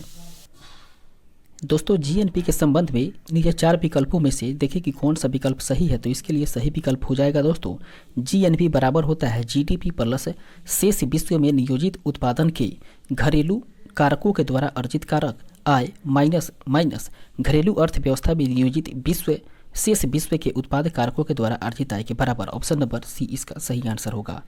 इसके डिस्क्रिप्शन को देखें तो इसका डिस्क्रिप्शन कह रहा है कि सकल राष्ट्रीय उत्पाद अर्थात GNP देश के निवासियों के स्वामित्व वाले उत्पादन के माध्यम से दी गई अवधि में सभी अंतिम उत्पादों और सेवाओं के कुल मूल्य का अनुमान है। इसके बाद में अगला प्रश्न 111 नंबर क्वेश्चन कह रहा है कि नाम मात्र अर्थात नॉमिनल और वास्तविक GDP के बीच के अनुमान को क्या कहा जाता है। दोस्तों उसे GDP अपस्फीति कारक कहा जाता है। ऑप्शन नंबर डी इसका सही आंसर होगा।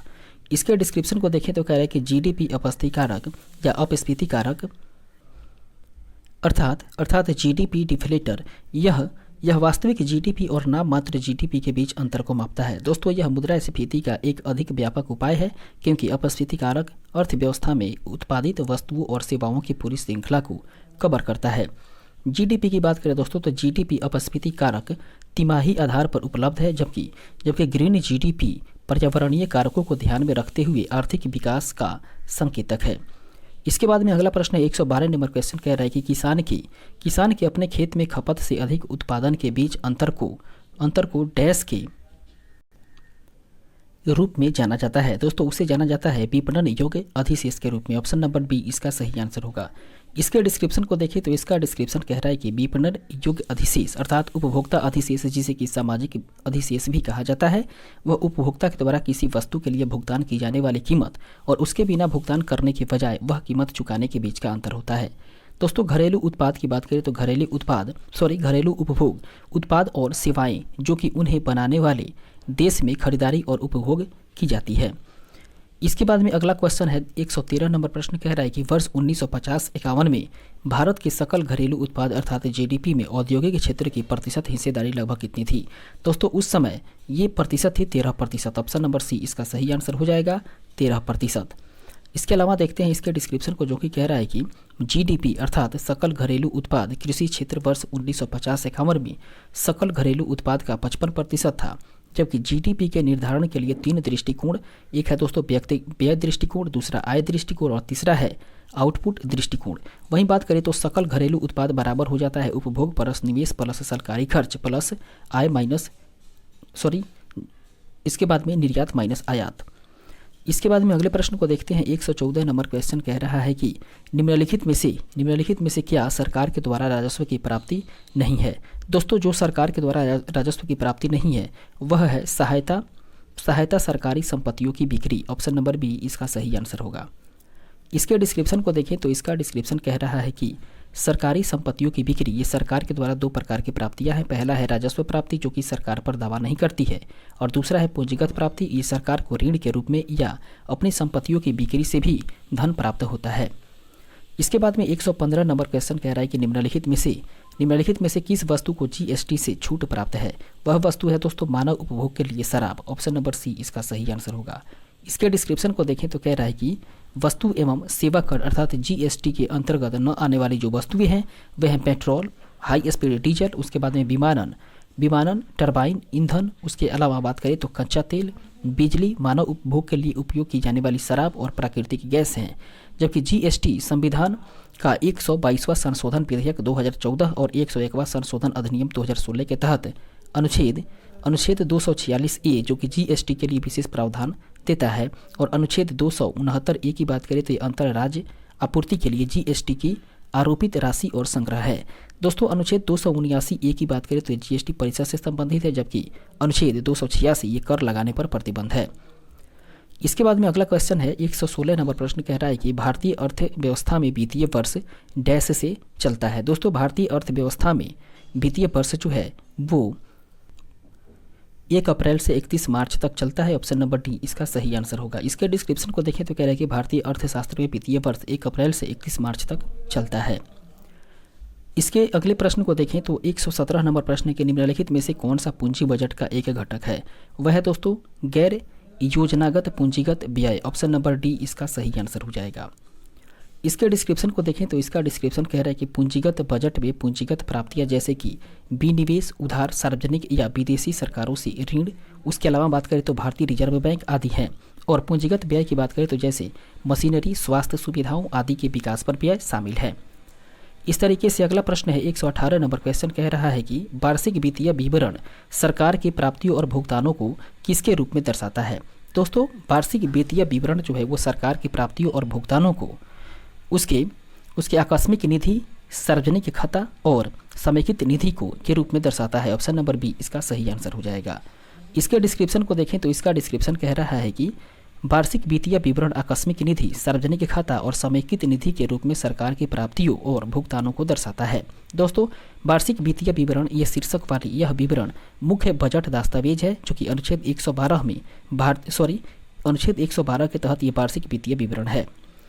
इसके अलावा अगला प्रश्न 119 नंबर क्वेश्चन कह रहा है कि जब कर संग्रह आवश्यक व्यय से अधिक हो जाता है तो बजट डैश में कहा जाता है। दोस्तों जब कर संग्रह आवश्यक व्यय से अधिक हो जाता है तो बजट जो है वो अधिशेष में कहा जाता है। ऑप्शन नंबर बी इसका सही आंसर हो जाएगा, अधिशेष।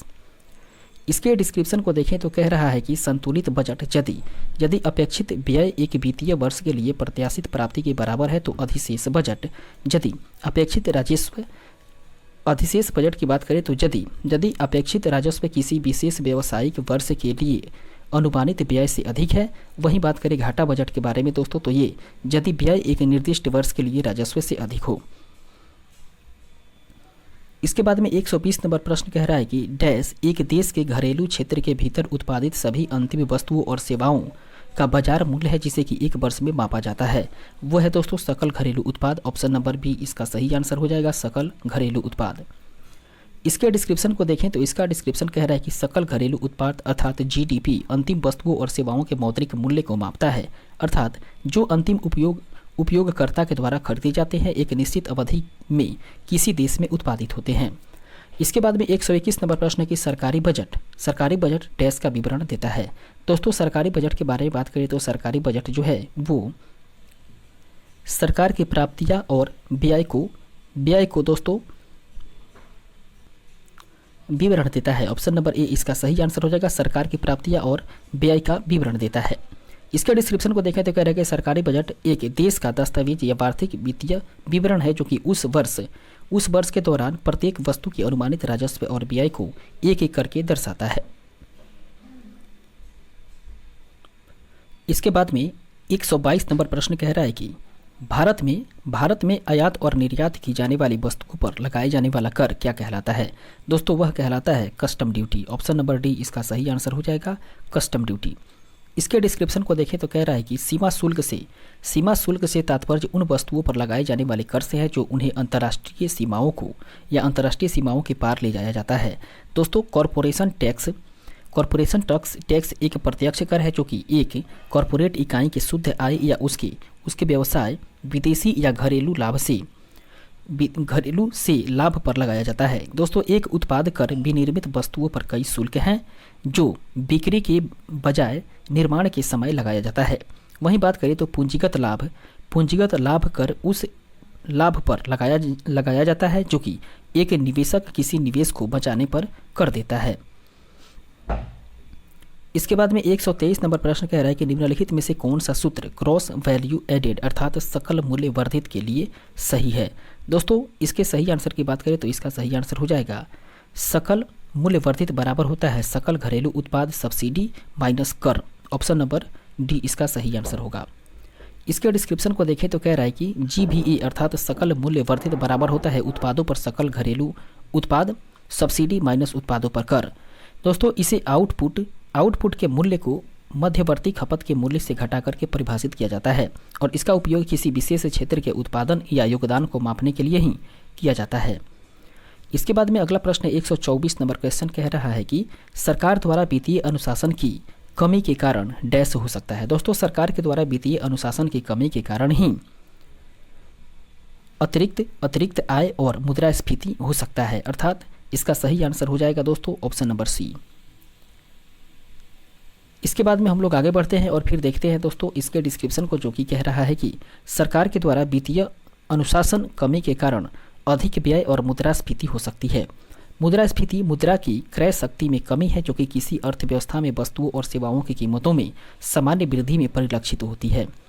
इस तरीके से अगला प्रश्न है दोस्तों 125 नंबर क्वेश्चन कह रहा है कि पर्यावरण प्रदूषण और प्राकृतिक संसाधनों के दोहन की दृष्टि से लागत को समायोजित करते हुए व्यक्त किया गया जीडीपी क्या कहलाता है। दोस्तों उसे कहते हैं नीला जीडीपी, दोस्तों उसे कहा जाता है green GDP. Option number B इसका सही आंसर हो जाएगा ग्रीन जीडीपी।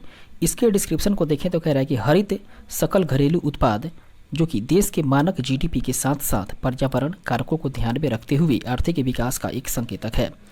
दोस्तों यह अवधारणा जो है वो चीन के द्वारा वर्ष 2004 के लिए अपना पहला हरित जीडीपी डेटा प्रकाशित करके पेश की गई थी। उसके अलावा नीला अर्थव्यवस्था की बात करें तो ये समुद्री पारिस्थितिकी तंत्र के स्वामित्व को संरक्षित करते हुए आर्थिक विकास, इसके अलावा आजीविका और नौकरियों के लिए सहज संसाधनों का सतत उपयोग है।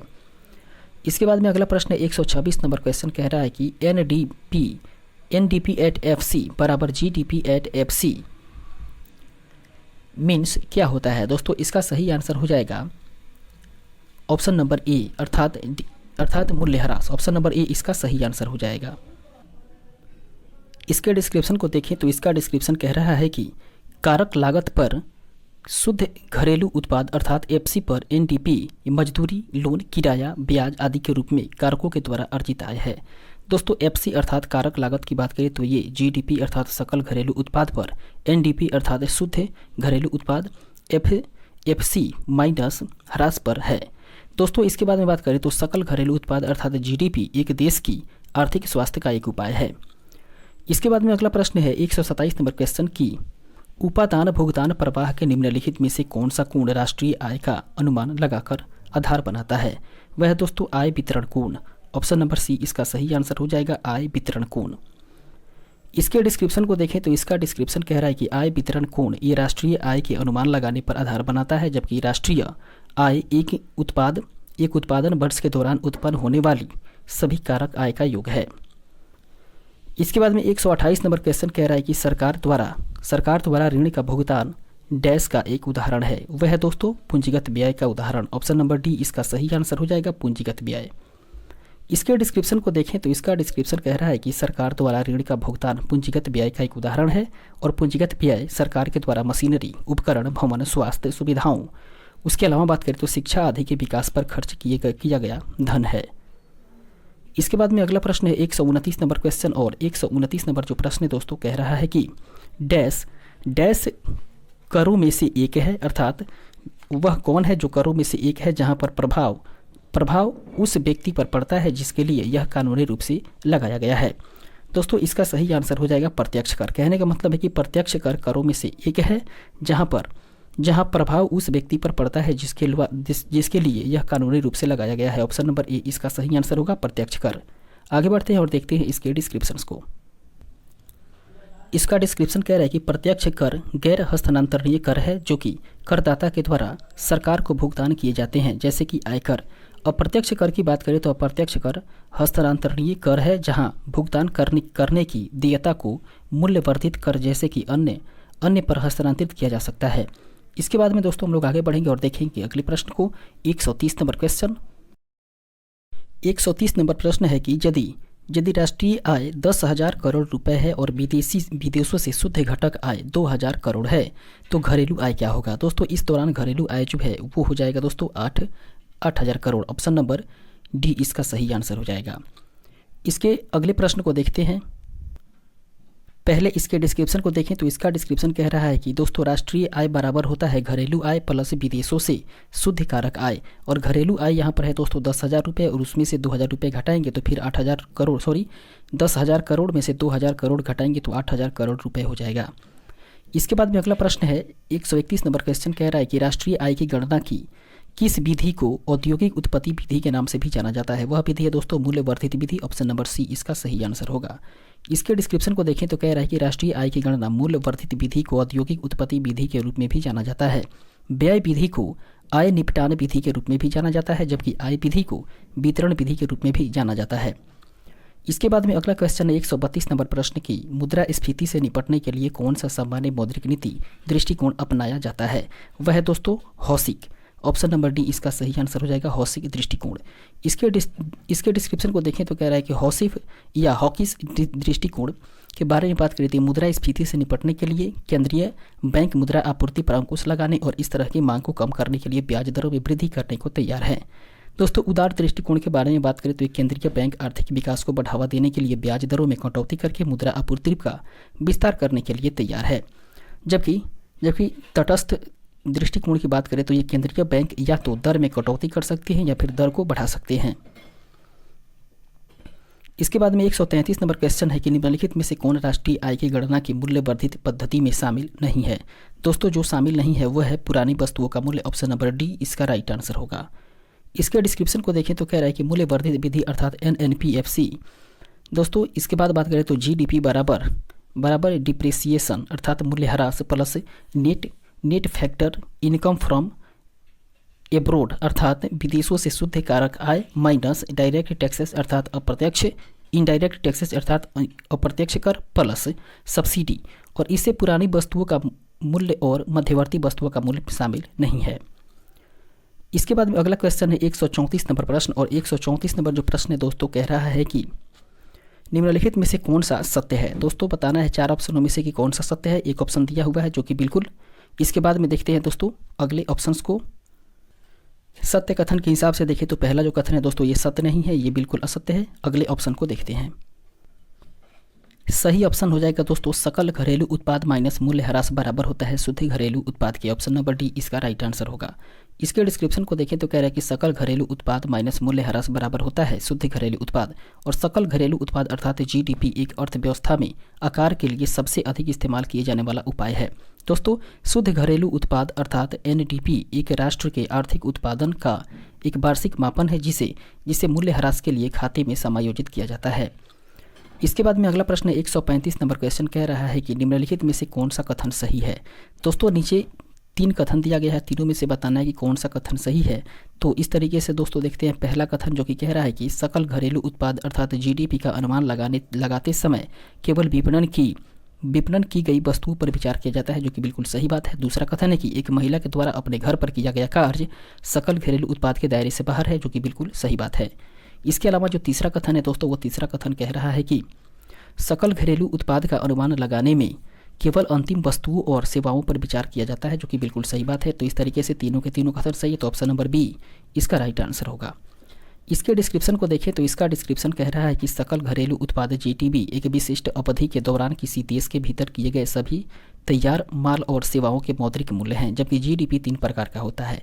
सांकेतिक जीडीपी के बारे में बात करें तो वह दोस्तों मौजूदा बाजार कीमतों पर उत्पादित सभी वस्तुओं और सेवाओं का कुल मूल्य, जबकि यथार्थ जीडीपी की बात करें तो यह स्थिर कीमतों पर उत्पादित सभी वस्तुओं और सेवाओं का योग होता है।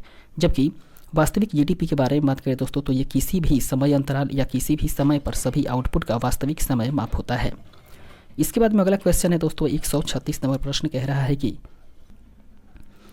भारत के सकल घरेलू उत्पाद अर्थात जीडीपी का मूल्य पीआईबी के द्वारा डैश में प्रकाशित किया जाता है। वो किया जाता है दोस्तों भारतीय रुपया में। ऑप्शन नंबर डी इसका राइट आंसर होगा। इसके डिस्क्रिप्शन को देखें तो कह रहा है कि भारत के सकल घरेलू उत्पाद जीडीपी का मूल्य पीआईबी के द्वारा भारतीय रुपये में प्रकाशित किया जाता है। दोस्तों जीडीपी को निम्नलिखित सूत्र के द्वारा परिभाषित किया गया है और वो सूत्र है जीडीपी बराबर होता है खपत प्लस निवेश प्लस सरकारी खर्च और प्लस शुद्ध निर्यात।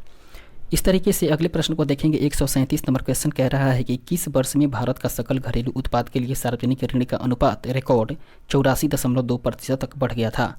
वो बढ़ा था दोस्तों वर्ष 2003 में। ऑप्शन नंबर सी इसका सही आंसर होगा 2003। इसके डिस्क्रिप्शन को देखें तो कह रहा है कि वर्ष 2003 में भारत के सार्वजनिक ऋण का सकल घरेलू उत्पाद से अनुपात बढ़ करके 84.2% हो गया। सकल घरेलू उत्पाद अर्थात जीडीपी देशों के द्वारा एक विशिष्ट समय अवधि में उत्पादित सभी अंतिम वस्तुओं और सेवाओं के बाजार मूल्य का एक मौद्रिक उपाय है। इसके बाद में 138 नंबर प्रश्न है कि डैश एक प्रणाली है जो कि कम आय वाले लोगों की तुलना में उच्च आय वाले लोगों से आय का अधिक हिस्सा एकत्र करती है। वह है दोस्तों आरोही कर। ऑप्शन नंबर डी इसका सही आंसर हो जाएगा आरोही कर। इसके डिस्क्रिप्शन को देखें तो कह रहा है कि आरोही कर एक ऐसी कर प्रणाली है जो कम आय वाले लोगों की तुलना में उच्च आय वाले लोगों से आय का अधिक हिस्सा एकत्र करती है। अनुपातिक कर एक आयकर प्रणाली है जो कि आय की परवाह किए बिना सभी पर समान प्रतिशत लागू करता है। दोस्तों एक प्रतिगामी कर के बारे में बात करें तो एक प्रतिगामी कर एक समान रूप से लागू किया गया कर है जो कि उच्च आय वाले लोगों की तुलना में कम आय वाले लोगों की आय का एक बड़ा प्रतिशत लेता है। जबकि पेरोल टैक्स के बारे में बात करें तो पेरोल टैक्स को उस टैक्स के रूप में परिभाषित किया जा सकता है जिसे कि नियोक्ता के पेरोल पर रोक दिया जाता है और चार्ज किया जाता है या लगाया जाता है। इसके बाद में बात करते हैं अगले प्रश्न के बारे में 139 नंबर क्वेश्चन है कि आउटपुट मेथड के अनुसार जीडीपी की गणना इस प्रकार से की जाती है। दोस्तों आउटपुट मेथड के अनुसार बात करें तो जीडीपी की गणना की जाती है स्थिर कीमतों पर जीडीपी माइनस कर प्लस सब्सिडी से। ऑप्शन नंबर ए इसका सही आंसर होगा। इसके डिस्क्रिप्शन को देखें तो कह रहा है कि जीडीपी की गणना 3 तरीकों से की जा सकती है, व्यय, उत्पादन या आय का उपयोग करके। दोस्तों आउटपुट मेथड के अनुसार जीडीपी की गणना स्थिर कीमतों पर जीडीपी के रूप में की जाती है टैक्स प्लस सब्सिडी। इसके बाद में अगला क्वेश्चन है 140 नंबर प्रश्न के निम्नलिखित में से कौन भारत का पहला कागज रहित बजट अर्थात पेपरलेस बजट है। दोस्तों वह बजट है केंद्रीय बजट 2021-22 का। ऑप्शन नंबर डी इसका सही आंसर होगा। अर्थात केंद्रीय बजट 2021-22 जो है वो पेपरलेस बजट है अर्थात कागज रहित बजट है।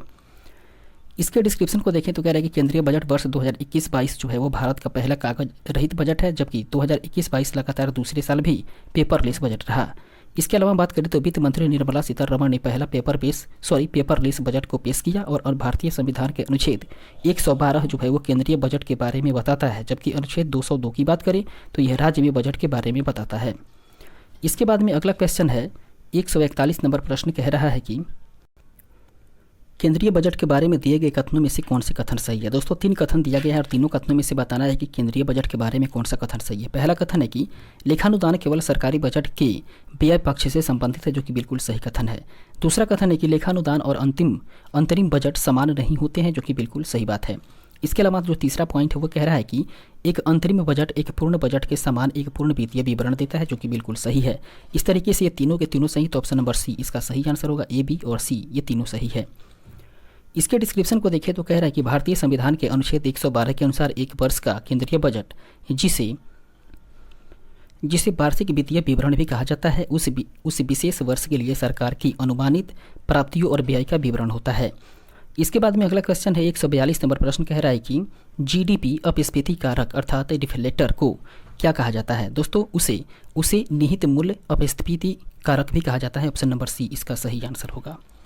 इसके डिस्क्रिप्शन को देखें तो इसका डिस्क्रिप्शन कह रहा है कि जीडीपी अर्थात सकल घरेलू प्रयोजन अपस्फीति कारक अर्थात डिफ्लेटर मुद्रास्फीति का एक उपाय है, जो कि निहित मूल्य डिफ्लेक्टर भी जिसे कहा जाता है, और सकल घरेलू उत्पाद अर्थात जीडीपी एक विशिष्ट अवधि के दौरान किसी देश के भीतर किए गए सभी तैयार माल और सेवाओं का मौद्रिक मूल्य होता है। इसके बाद में अगला प्रश्न है दोस्तों 143 नंबर क्वेश्चन कह रहा है कि राष्ट्रीय सांख्यिकी आयोग की सिफारिशों के अनुसार भारत के सकल घरेलू उत्पाद श्रृंखला का आधार वर्ष 2004-05 से संशोधित करके जनवरी 2015 से कब तक कर दिया गया था। वो किया गया था दोस्तों 2011-12 तक। ऑप्शन नंबर ए इसका सही आंसर होगा 2011-12। इसके डिस्क्रिप्शन को देखें तो कह रहा है कि राष्ट्रीय सांख्यिकी आयोग की सिफारिशों के अनुसार भारत में सकल घरेलू उत्पाद श्रृंखला का आधार वर्ष जनवरी 2015 से 4-5 से लेकर के वर्ष 2011-12 तक संशोधित किया गया था। इसके बाद में अगला क्वेश्चन है 144 नंबर प्रश्न कह रहा है कि अमेरिका के 40वें राष्ट्रपति रोनाल्ड रीगन ने वर्ष 1981 ईस्वी में अपने देश के इतिहास में सबसे बड़ी कर कटौती पर हस्ताक्षर किए और यह नीति किस आर्थिक सिद्धांत पर केंद्रित थी। दोस्तों यह नीति जो है वो लाफर वक्र पर केंद्रित थी। ऑप्शन नंबर ए इसका सही आंसर हो जाएगा लाफर वक्र। इसके डिस्क्रिप्शन को देखें तो कह रहा है कि अमेरिका के 40वें राष्ट्रपति रोनाल्ड रीगन ने वर्ष 1981 ईस्वी में अपने देश के इतिहास में सबसे बड़ी कर कटौती पर हस्ताक्षर किए और यह नीति लाफर वक्र के आर्थिक सिद्धांत के इर्द गिर्द केंद्रित थी। इसके बाद में अगला क्वेश्चन है 145 नंबर प्रश्न की वर्ष 2001 से 11 की अवधि के लिए भारत की औसत घातीय वृद्धि दर जनसंख्या कितना प्रतिशत प्रति वर्ष थी। वो थी दोस्तों 1.64%। ऑप्शन नंबर बी इसका सही आंसर होगा। इसके डिस्क्रिप्शन को देखें तो कह रहा है कि वर्ष 2001 से वर्ष 2011 की अवधि के लिए भारत की औसत घातीय वृद्धि दर अर्थात जनसंख्या 1.64% प्रति वर्ष थी। इसके बाद में अगला क्वेश्चन 146 नंबर प्रश्न कह रहा है कि भारत में मूल्य वर्धित कर किस वर्ष लागू किया गया था। वो किया गया था दोस्तों वर्ष 2005 ईस्वी में। ऑप्शन नंबर बी इसका सही आंसर होगा। इसका डिस्क्रिप्शन है कि मूल्य वर्धित कर भारत में 2005 ईस्वी में पेश किया गया था और वर्ष 2017 से यह माल और सेवा कर के अंतर्गत समाहित हो गया है। इसके बाद आगे बढ़ते हैं और देखते हैं अगले प्रश्न को। 147 नंबर प्रश्न कह रहा है कि निम्नलिखित में से कौन सा मद भारत के चालू खाता शेष को प्रत्यक्ष तौर पर प्रभावित नहीं करता है। वह है दोस्तों राजस्व आय। ऑप्शन नंबर डी इसका सही आंसर हो जाएगा राजस्व आय। इसके डिस्क्रिप्शन को देखें तो कह रहा है कि राजस्व आय भारत के चालू खाता शेष को सीधे प्रभावित नहीं करती। सरकार के लिए राजस्व के 5 प्रमुख स्रोत माल और सेवा कर अर्थात जीएसटी, आयकर, निगम कर, उसके बाद में गैर कर राजस्व, उसके बाद में संघ उत्पाद शुल्क है। इसके अलावा अगले प्रश्न को देखें तो 148 नंबर क्वेश्चन कह रहा है कि निम्नलिखित में से कौन सकल घरेलू उत्पाद में शामिल है। वह है दोस्तों अंतिम माल की बिक्री। ऑप्शन नंबर सी इसका सही आंसर होगा अंतिम माल की बिक्री। इसके डिस्क्रिप्शन को देखें तो कह रहा है कि अंतिम माल की बिक्री सकल घरेलू उत्पाद में शामिल है। जीडीपी अंतिम वस्तुओं और सेवाओं के मौद्रिक मूल्य को मापता है, जबकि जीडीपी आर्थिक गतिविधि का सबसे अधिक इस्तेमाल किया जाने वाला मापन है। इसके बाद में अगला प्रश्न 149 नंबर क्वेश्चन की केंद्रीय बजट 2020-21 ने बैंक जमा के लिए जमा बीमा कवरेज बढ़ा करके कितना रुपया प्रति जमाकर्ता कर दिया है। वो क्या है दोस्तों 5 लाख रुपए प्रति जमाकर्ता। ऑप्शन नंबर सी इसका सही आंसर होगा 5 लाख।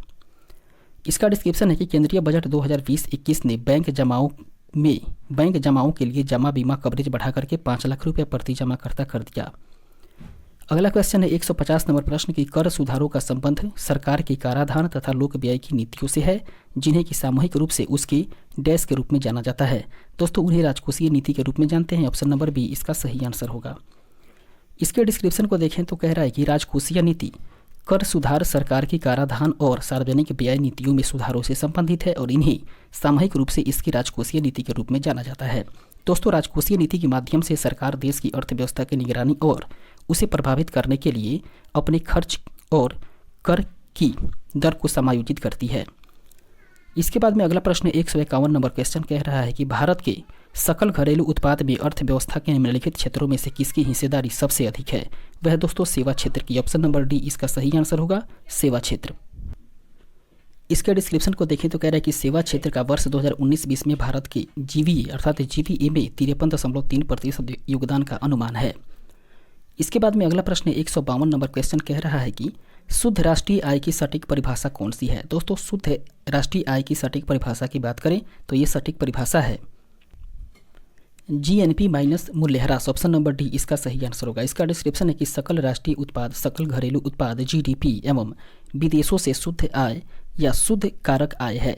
जब मूल्यह्रास को जीएनपी से घटा दिया जाता है तो हमें शुद्ध राष्ट्रीय आय प्राप्त होती है। इसके बाद में अगला क्वेश्चन है 153 नंबर क्वेश्चन कह रहा है कि भारत का आर्थिक सर्वेक्षण निम्नलिखित में से कौन प्रकाशित करता है? दोस्तों भारत का जो आर्थिक सर्वेक्षण है उसे प्रकाशित करने वाला है वित्त मंत्रालय। ऑप्शन नंबर ए इसका सही आंसर हो जाएगा, वित्त मंत्रालय। इसके डिस्क्रिप्शन को देखें तो कह रहा है कि भारत का आर्थिक सर्वेक्षण वित्त मंत्रालय के द्वारा प्रकाशित किया जाता है, जबकि आर्थिक मामलों का विभाग वित्त मंत्रालय हर साल केंद्रीय बजट से ठीक पहले संसद में सर्वेक्षण प्रस्तुत करता है। इसके बाद में अगला क्वेश्चन है 154 नंबर क्वेश्चन कह रहा है कि विस्फीति के विषय में निम्नलिखित में से कौन सा कथन सही है? दोस्तों विस्फीति के बारे में बात करें तो इसमें 4 कथन दिया गया है। चारों में से जो सही है वो है कि एक विशिष्ट अवधि में मुद्रास्फीति की दर में कमी होना। ऑप्शन नंबर सी इसका सही आंसर होगा। इसके डिस्क्रिप्शन को देखें तो कह रहा है कि अपस्फीति एक विशिष्ट अवधि मुद्रास्फीति की दर में कमी है, जबकि अपस्फीति तब होती है जब उपभोक्ता मूल स्तर से या मूल स्तर में वृद्धि पिछले अवधि से कम हो जाती है और जब कीमत जो है दोस्तों वो बढ़ रही थी। इसके बाद में अगला क्वेश्चन है 155 नंबर प्रश्न कह रहा है कि निम्नलिखित में से किसे पिगैबिया या पिगैबियन टैक्स के रूप में वर्गीकृत किया जा सकता है? दोस्तों पिगैबियन टैक्स के रूप में जो वर्गीकृत किया जा सकता है उसे किया जाता है कार्बन टैक्स को।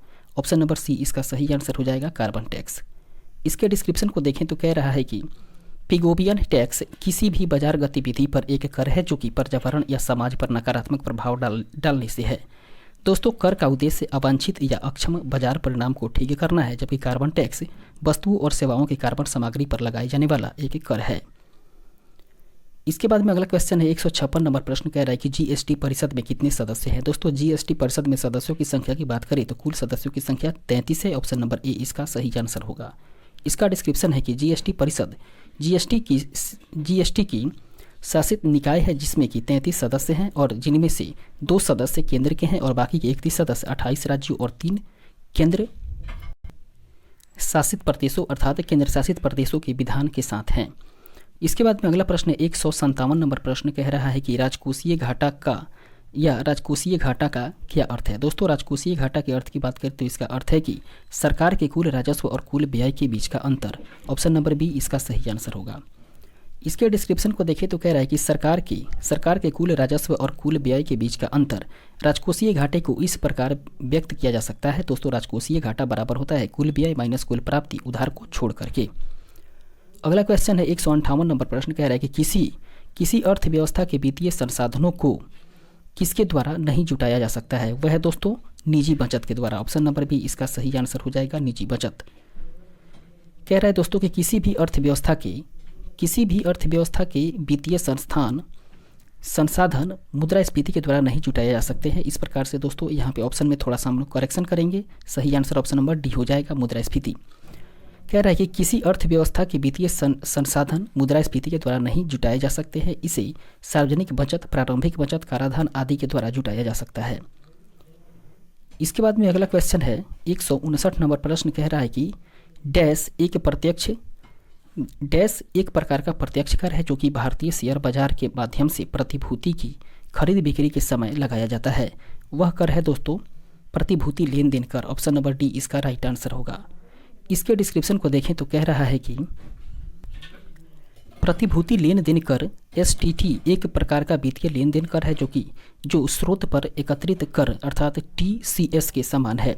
दोस्तों एसटीटी भारत में मान्यता प्राप्त स्टॉक एजेंसियों में सूचीबद्ध प्रतिभूतियों की प्रत्येक खरीद और बिक्री पर लगाया जाने वाला प्रत्यक्ष कर है। इसके बाद में अगला क्वेश्चन है 160 नंबर प्रश्न कह रहा है कि वस्तु एवं सेवा कर के संबंध में निम्नलिखित में से कौन सा कथन असत्य है। दोस्तों जीएसटी के बारे में जो कथन असत्य है वह है कि इसकी कोई अनुपालन लागत नहीं है। ये कथन गलत है। ऑप्शन नंबर ए इसका सही आंसर हो जाएगा। इसके डिस्क्रिप्शन को देखें तो इसका डिस्क्रिप्शन कह रहा है कि अनुपालन लागत वे सभी खर्च हैं जिनका उपयोग एक कंपनी सरकारी नियमों का पालन करने के लिए करती है, जबकि जीएसटी अनुपालन रेटिंग सरकार के द्वारा सभी पंजीकृत व्यवसायों को उसके जीएसटी नियमों और विनियमों के अनुपालन के रिकॉर्ड के आधार पर दिया गया स्कोर होता है। इसके बाद में अगला क्वेश्चन है दोस्तों 161 नंबर प्रश्न और प्रश्न नंबर 161 कह रहा है कि निम्नलिखित में से कौन सा अप्रत्यक्ष कर केंद्र सरकार के द्वारा वसूला जाता है। दोस्तों वह अप्रत्यक्ष कर है सेवा कर जो कि केंद्र सरकार के द्वारा वसूला जाता है। ऑप्शन नंबर ए इसका सही आंसर हो जाएगा, सेवा कर। आगे बढ़ते हैं, देखते हैं इसके डिस्क्रिप्शंस को। इसका डिस्क्रिप्शन है कि अप्रत्यक्ष कर वे कर हैं जिन्हें किसी अन्य व्यक्ति को हस्तांतरित किया जा सकता है। दोस्तों सेवा कर केंद्र सरकार के अंतर्गत आता है, जबकि अन्य सभी विकल्प राज्य सरकार के कर हैं। इसके बाद में अगला प्रश्न 162 नंबर प्रश्न कह रहा है कि भुगतान शेष के चालू खाते में निम्नलिखित में से किसे शामिल नहीं किया जाता है। दोस्तों उसमें निवेश को शामिल नहीं किया जाता है। ऑप्शन नंबर ए इसका सही आंसर हो जाएगा, निवेश। इसके डिस्क्रिप्शन को देखें तो कह रहा है कि भुगतान संतुलन पर चालू खाता सेवाओं, वस्तुओं, सेवाओं, निवेश, आय और हस्तांतरण भुगतानों के प्रवाह और बहिर्वाह को मापता है, जबकि चालू खाते के मुख्य घटक हैं वस्तुओं में व्यापार अर्थात दृश्यमान संतुलन। इसके साथ साथ बात करें तो सेवाओं में व्यापार अर्थात अदृश्य शेष, और इसके बाद बात करें तो ये उदाहरण बीमा और सेवाएं हैं। इसके बाद में अगला क्वेश्चन 163 नंबर प्रश्न कह रहा है कि निम्नलिखित में से कौन सा संबंध सही है। दोस्तों सही संबंध की बात करें तो वह है जीएनपी बराबर होता है जीडीपी प्लस विदेशी से शुद्ध साधन आय। ऑप्शन नंबर सी इसका सही आंसर होगा। इसके डिस्क्रिप्शन को देखें तो कह रहा है कि सकल घरेलू उत्पाद होता है दोस्तों सकल घरेलू उत्पाद प्लस विदेशों से शुद्ध कारक आय, जबकि जीएनपी अर्थात सकल राष्ट्रीय उत्पाद बराबर होता है सकल घरेलू उत्पाद प्लस विदेशों से शुद्ध संपत्ति आय, और विदेशों से इस शुद्ध आय के लाभांश, ब्याज और लाभ शामिल होते हैं। इसके अलावा जीएनआई अर्थात सकल राष्ट्रीय आय की बात करें दोस्तों तो ये बराबर होता है जीएनपी के समान में नागरिकों के द्वारा उत्पादित सभी वस्तुओं और सेवाओं के मूल्य शामिल हैं, चाहे वह देश में हो या नहीं हो। इसके बाद में अगला क्वेश्चन 164 नंबर क्वेश्चन कह रहा है कि जीएसटी के संबंध में जीएसटीएन का पूर्ण रूप क्या है। दोस्तों इसके पूर्ण रूप की बात करें तो इसका पूर्ण रूप है goods and service tax identification number. Option number B इसका सही आंसर हो जाएगा, goods and service tax identification number. इसके डिस्क्रिप्शन को देखें तो कह रहा है कि goods and service tax identification number दोस्तों जीएसटी के तहत केंद्र द्वारा एक सेवा कर पंजीकरण संख्या प्रत्येक सेवा board of excise and custom प्रदाता को दी जाती है, और सभी सेवा प्रदाता एक ही प्रारूप संख्या के अंतर्गत हैं जिनमें कि 16 अंक होते हैं। इसके बाद में अगला क्वेश्चन 165 नंबर प्रश्न कह रहा है कि भारत में केंद्रीय राजस्व बोर्ड अधिनियम किस वर्ष में प्रवर्तित किया गया था। वो किया गया था दोस्तों वर्ष 1963 में। ऑप्शन नंबर बी इसका सही आंसर हो जाएगा, वर्ष 1963 ईस्वी। इसके बाद में आगे बढ़ते हैं और देखते हैं अगले इसके डिस्क्रिप्शन को, जो कि कह रहा है कि केंद्रीय राजस्व बोर्ड अधिनियम प्रत्यक्ष करों और उत्पाद शुल्क और इसके साथ साथ में सीमा शुल्क के लिए राजस्व बोर्ड को अलग करता है। इसके बाद आगे बढ़ते हैं और देखते हैं इसके अगले प्रश्न को। 166 नंबर क्वेश्चन कह रहा है कि नोबेल पुरस्कार विजेता उस अमेरिकी अर्थशास्त्री का नाम बताएं जिसने कि यूएस कांग्रेस को सौंपी गई राष्ट्रीय आय 1929 से 1935 शीर्षक वाली रिपोर्ट ने देश के समग्र कल्याण के अंतिम माप के रूप में सकल घरेलू उत्पाद की गणना का मार्ग प्रशस्त किया। वे थे दोस्तों साइमन कुजनेल्स। ऑप्शन नंबर सी इसका सही आंसर हो जाएगा, साइमन कुजनेल्स। इसके डिस्क्रिप्शन को देखें तो कह रहा है कि साइमन कुजनेल्स ये एक रूसी अमेरिकी विकास अर्थशास्त्री और सांख्यिकीविद साइमन कुजनेत्स को आर्थिक विकास पर उसके शोध के लिए अर्थशास्त्र में ही वर्ष 1971 ईस्वी में नोबेल मेमोरियल पुरस्कार से सम्मानित किया गया था। दोस्तों उन्हें देश के समग्र कल्याण के अंतिम उपाय के रूप में सकल घरेलू उत्पाद अर्थात जीडीपी की गणना पर उसके काम के लिए जाना जाता है। इसके बाद में इसका अगला क्वेश्चन है दोस्तों 167 नंबर प्रश्न, जो कि कह रहा है कि निम्नलिखित में से कौन सकल घरेलू उत्पाद, अस्थायी पूंजी निर्माण और अन्य व्यापक आर्थिक समुच्चय से युक्त राष्ट्रीय लेखा सांख्यिकी नामक एक वार्षिक दस्तावेज का प्रकाशन करता है। दोस्तों इसका प्रकाशन करने वाला है वह है केंद्रीय सांख्यिकी कार्यालय। ऑप्शन नंबर बी इसका सही आंसर होगा, केंद्रीय सांख्यिकी कार्यालय। इसके डिस्क्रिप्शन को देखें, जो कि कह रहा है कि केंद्रीय सांख्यिकी कार्यालय अर्थात CSO केंद्रीय सांख्यिकी कार्यालय सांख्यिकी और कार्यक्रम क्रियान्वयन मंत्रालय के तहत भारत में एक सरकारी एजेंसी है, जो कि सकल घरेलू उत्पाद, उसके बाद में निश्चित पूंजी निर्माण और अन्य व्यापक आर्थिक समुच्चय वाले राष्ट्रीय लेखा सांख्यिकी शीर्षक से एक वार्षिक प्रकाशन निकालती है। इसके बाद में अगला क्वेश्चन है 168 नंबर प्रश्न, कह रहा है कि भारत में प्रमुख राज्य कर निम्नलिखित में से कौन है। दोस्तों राज्य कर की बात करें तो राज्य कर है टिकट, ड्यूटी और पंजीकरण। ऑप्शन नंबर ए इसका सही आंसर होगा। इसके डिस्क्रिप्शन को देखें तो कह रहा है कि टिकट, ड्यूटी और पंजीकरण। दोस्तों पंजीकरण शुल्क संपत्ति के विवरण को रिकॉर्ड करने के लिए सरकार के द्वारा लगाए जाने वाला शुल्क है, और टिकट, ड्यूटी संपत्ति के दस्तावेजों की कानूनी मान्यता पर लगाए जाने वाला कर है। जबकि बात करें तो टिकट, ड्यूटी और पंजीकरण शुल्क स्वामित्व के प्रकार और संपत्ति के लेन देन मूल्य पर भी निर्भर करते हैं। इसके बाद में अगला क्वेश्चन है 169 नंबर प्रश्न, कह रहा है कि वस्तु एवं सेवा कर अर्थात GST को लागू करने वाला पहला देश कौन था। दोस्तों GST लागू करने वाला जो पहला देश है वह है फ्रांस। ऑप्शन नंबर ए इसका सही आंसर हो जाएगा, फ्रांस। इसके डिस्क्रिप्शन को देखें तो कह रहा है कि वस्तु एवं सेवा कर को लोकप्रिय रूप से GST के रूप में जाना जाता है, जिसे पहली बार वर्ष 1954 ईस्वी में फ्रांस में पेश किया गया था, और यह भारत में 1 जुलाई वर्ष 2017 ईस्वी को GST के रूप में भारतीय संविधान के 101वें संशोधन के द्वारा लागू किया गया। दोस्तों GST ने भारत की मौजूदा कर प्रणाली को एक ही कर में बदल दिया है। इसके बाद में अगला क्वेश्चन है 170 नंबर प्रश्न, और 170 नंबर जो प्रश्न है दोस्तों वो प्रश्न कह रहा है कि यदि वस्तुओं और सेवाओं की आपूर्ति की तुलना में धन की आपूर्ति में कमी है तो संभावित परिणाम क्या होगा। दोस्तों संभावित परिणाम हो जाएगा अपस्फीति। ऑप्शन नंबर बी इसका सही आंसर होगा, अपस्फीति। इसके डिस्क्रिप्शन को देखें तो कह रहा है कि अपस्फीति से तात्पर्य उस स्थिति से है जब वस्तुओं और सेवाओं की कीमत घटती रहती है। ऋणात्मक मुद्रास्फीति को कहने का मतलब है कि ऋणात्मक मुद्रास्फीति को अपस्फीति के रूप में भी जाना जाता है। इसके बाद में अगला प्रश्न है दोस्तों 171 नंबर प्रश्न कह रहा है कि किसी अर्थव्यवस्था में सामान्य कीमत स्तर में निरंतर वृद्धि को क्या कहा जाता है। दोस्तों किसी अर्थव्यवस्था में सामान्य कीमत में यदि निरंतर वृद्धि हो रही हो तो उसे मुद्रास्फीति कहते हैं। ऑप्शन नंबर सी इसका सही आंसर होगा। इसके डिस्क्रिप्शन को देखें तो कह रहा है कि मुद्रास्फीति उस स्थिति को संदर्भित करती है जब वस्तुओं और सेवाओं की कीमत बढ़ रही होती है। जब सामान्य मूल्य स्तर बढ़ता है तो मुद्रा की प्रत्येक इकाई कम सामान और सेवाएं खरीदेगी। अंत में मुद्रा की क्रय शक्ति जो है वो कम हो जाएगी। इसके बाद में दोस्तों 172 नंबर प्रश्न और आज के सेशन का आखिरी प्रश्न जो कि कह रहा है कि फर्मों की उत्पादकता में वृद्धि का आर्थिक प्रभाव क्या होता है। दोस्तों फर्मों की उत्पादकता में जो वृद्धि का आर्थिक प्रभाव होता है वो होता है सकल घरेलू उत्पाद में वृद्धि। ऑप्शन नंबर डी इसका सही आंसर होगा। इसके डिस्क्रिप्शन को देखें तो इसका डिस्क्रिप्शन कह रहा है कि सकल घरेलू उत्पाद में वृद्धि, सकल घरेलू उत्पाद में वृद्धि का अर्थ है दोस्तों राजस्व में वृद्धि, जिसका अर्थ है कि उसी लागत पर अधिक निर्यात करना जो कि अंततः फर्म की उत्पादकता को बढ़ाता है। इस तरीके से दोस्तों इस प्रश्न के साथ ही अपने सेशन को अब यहीं पर स्थगित करेंगे। फिर मिलेंगे अगले सेशन में, इसके बचे हुए पार्ट को कंप्लीट करेंगे। तब तक के लिए धन्यवाद।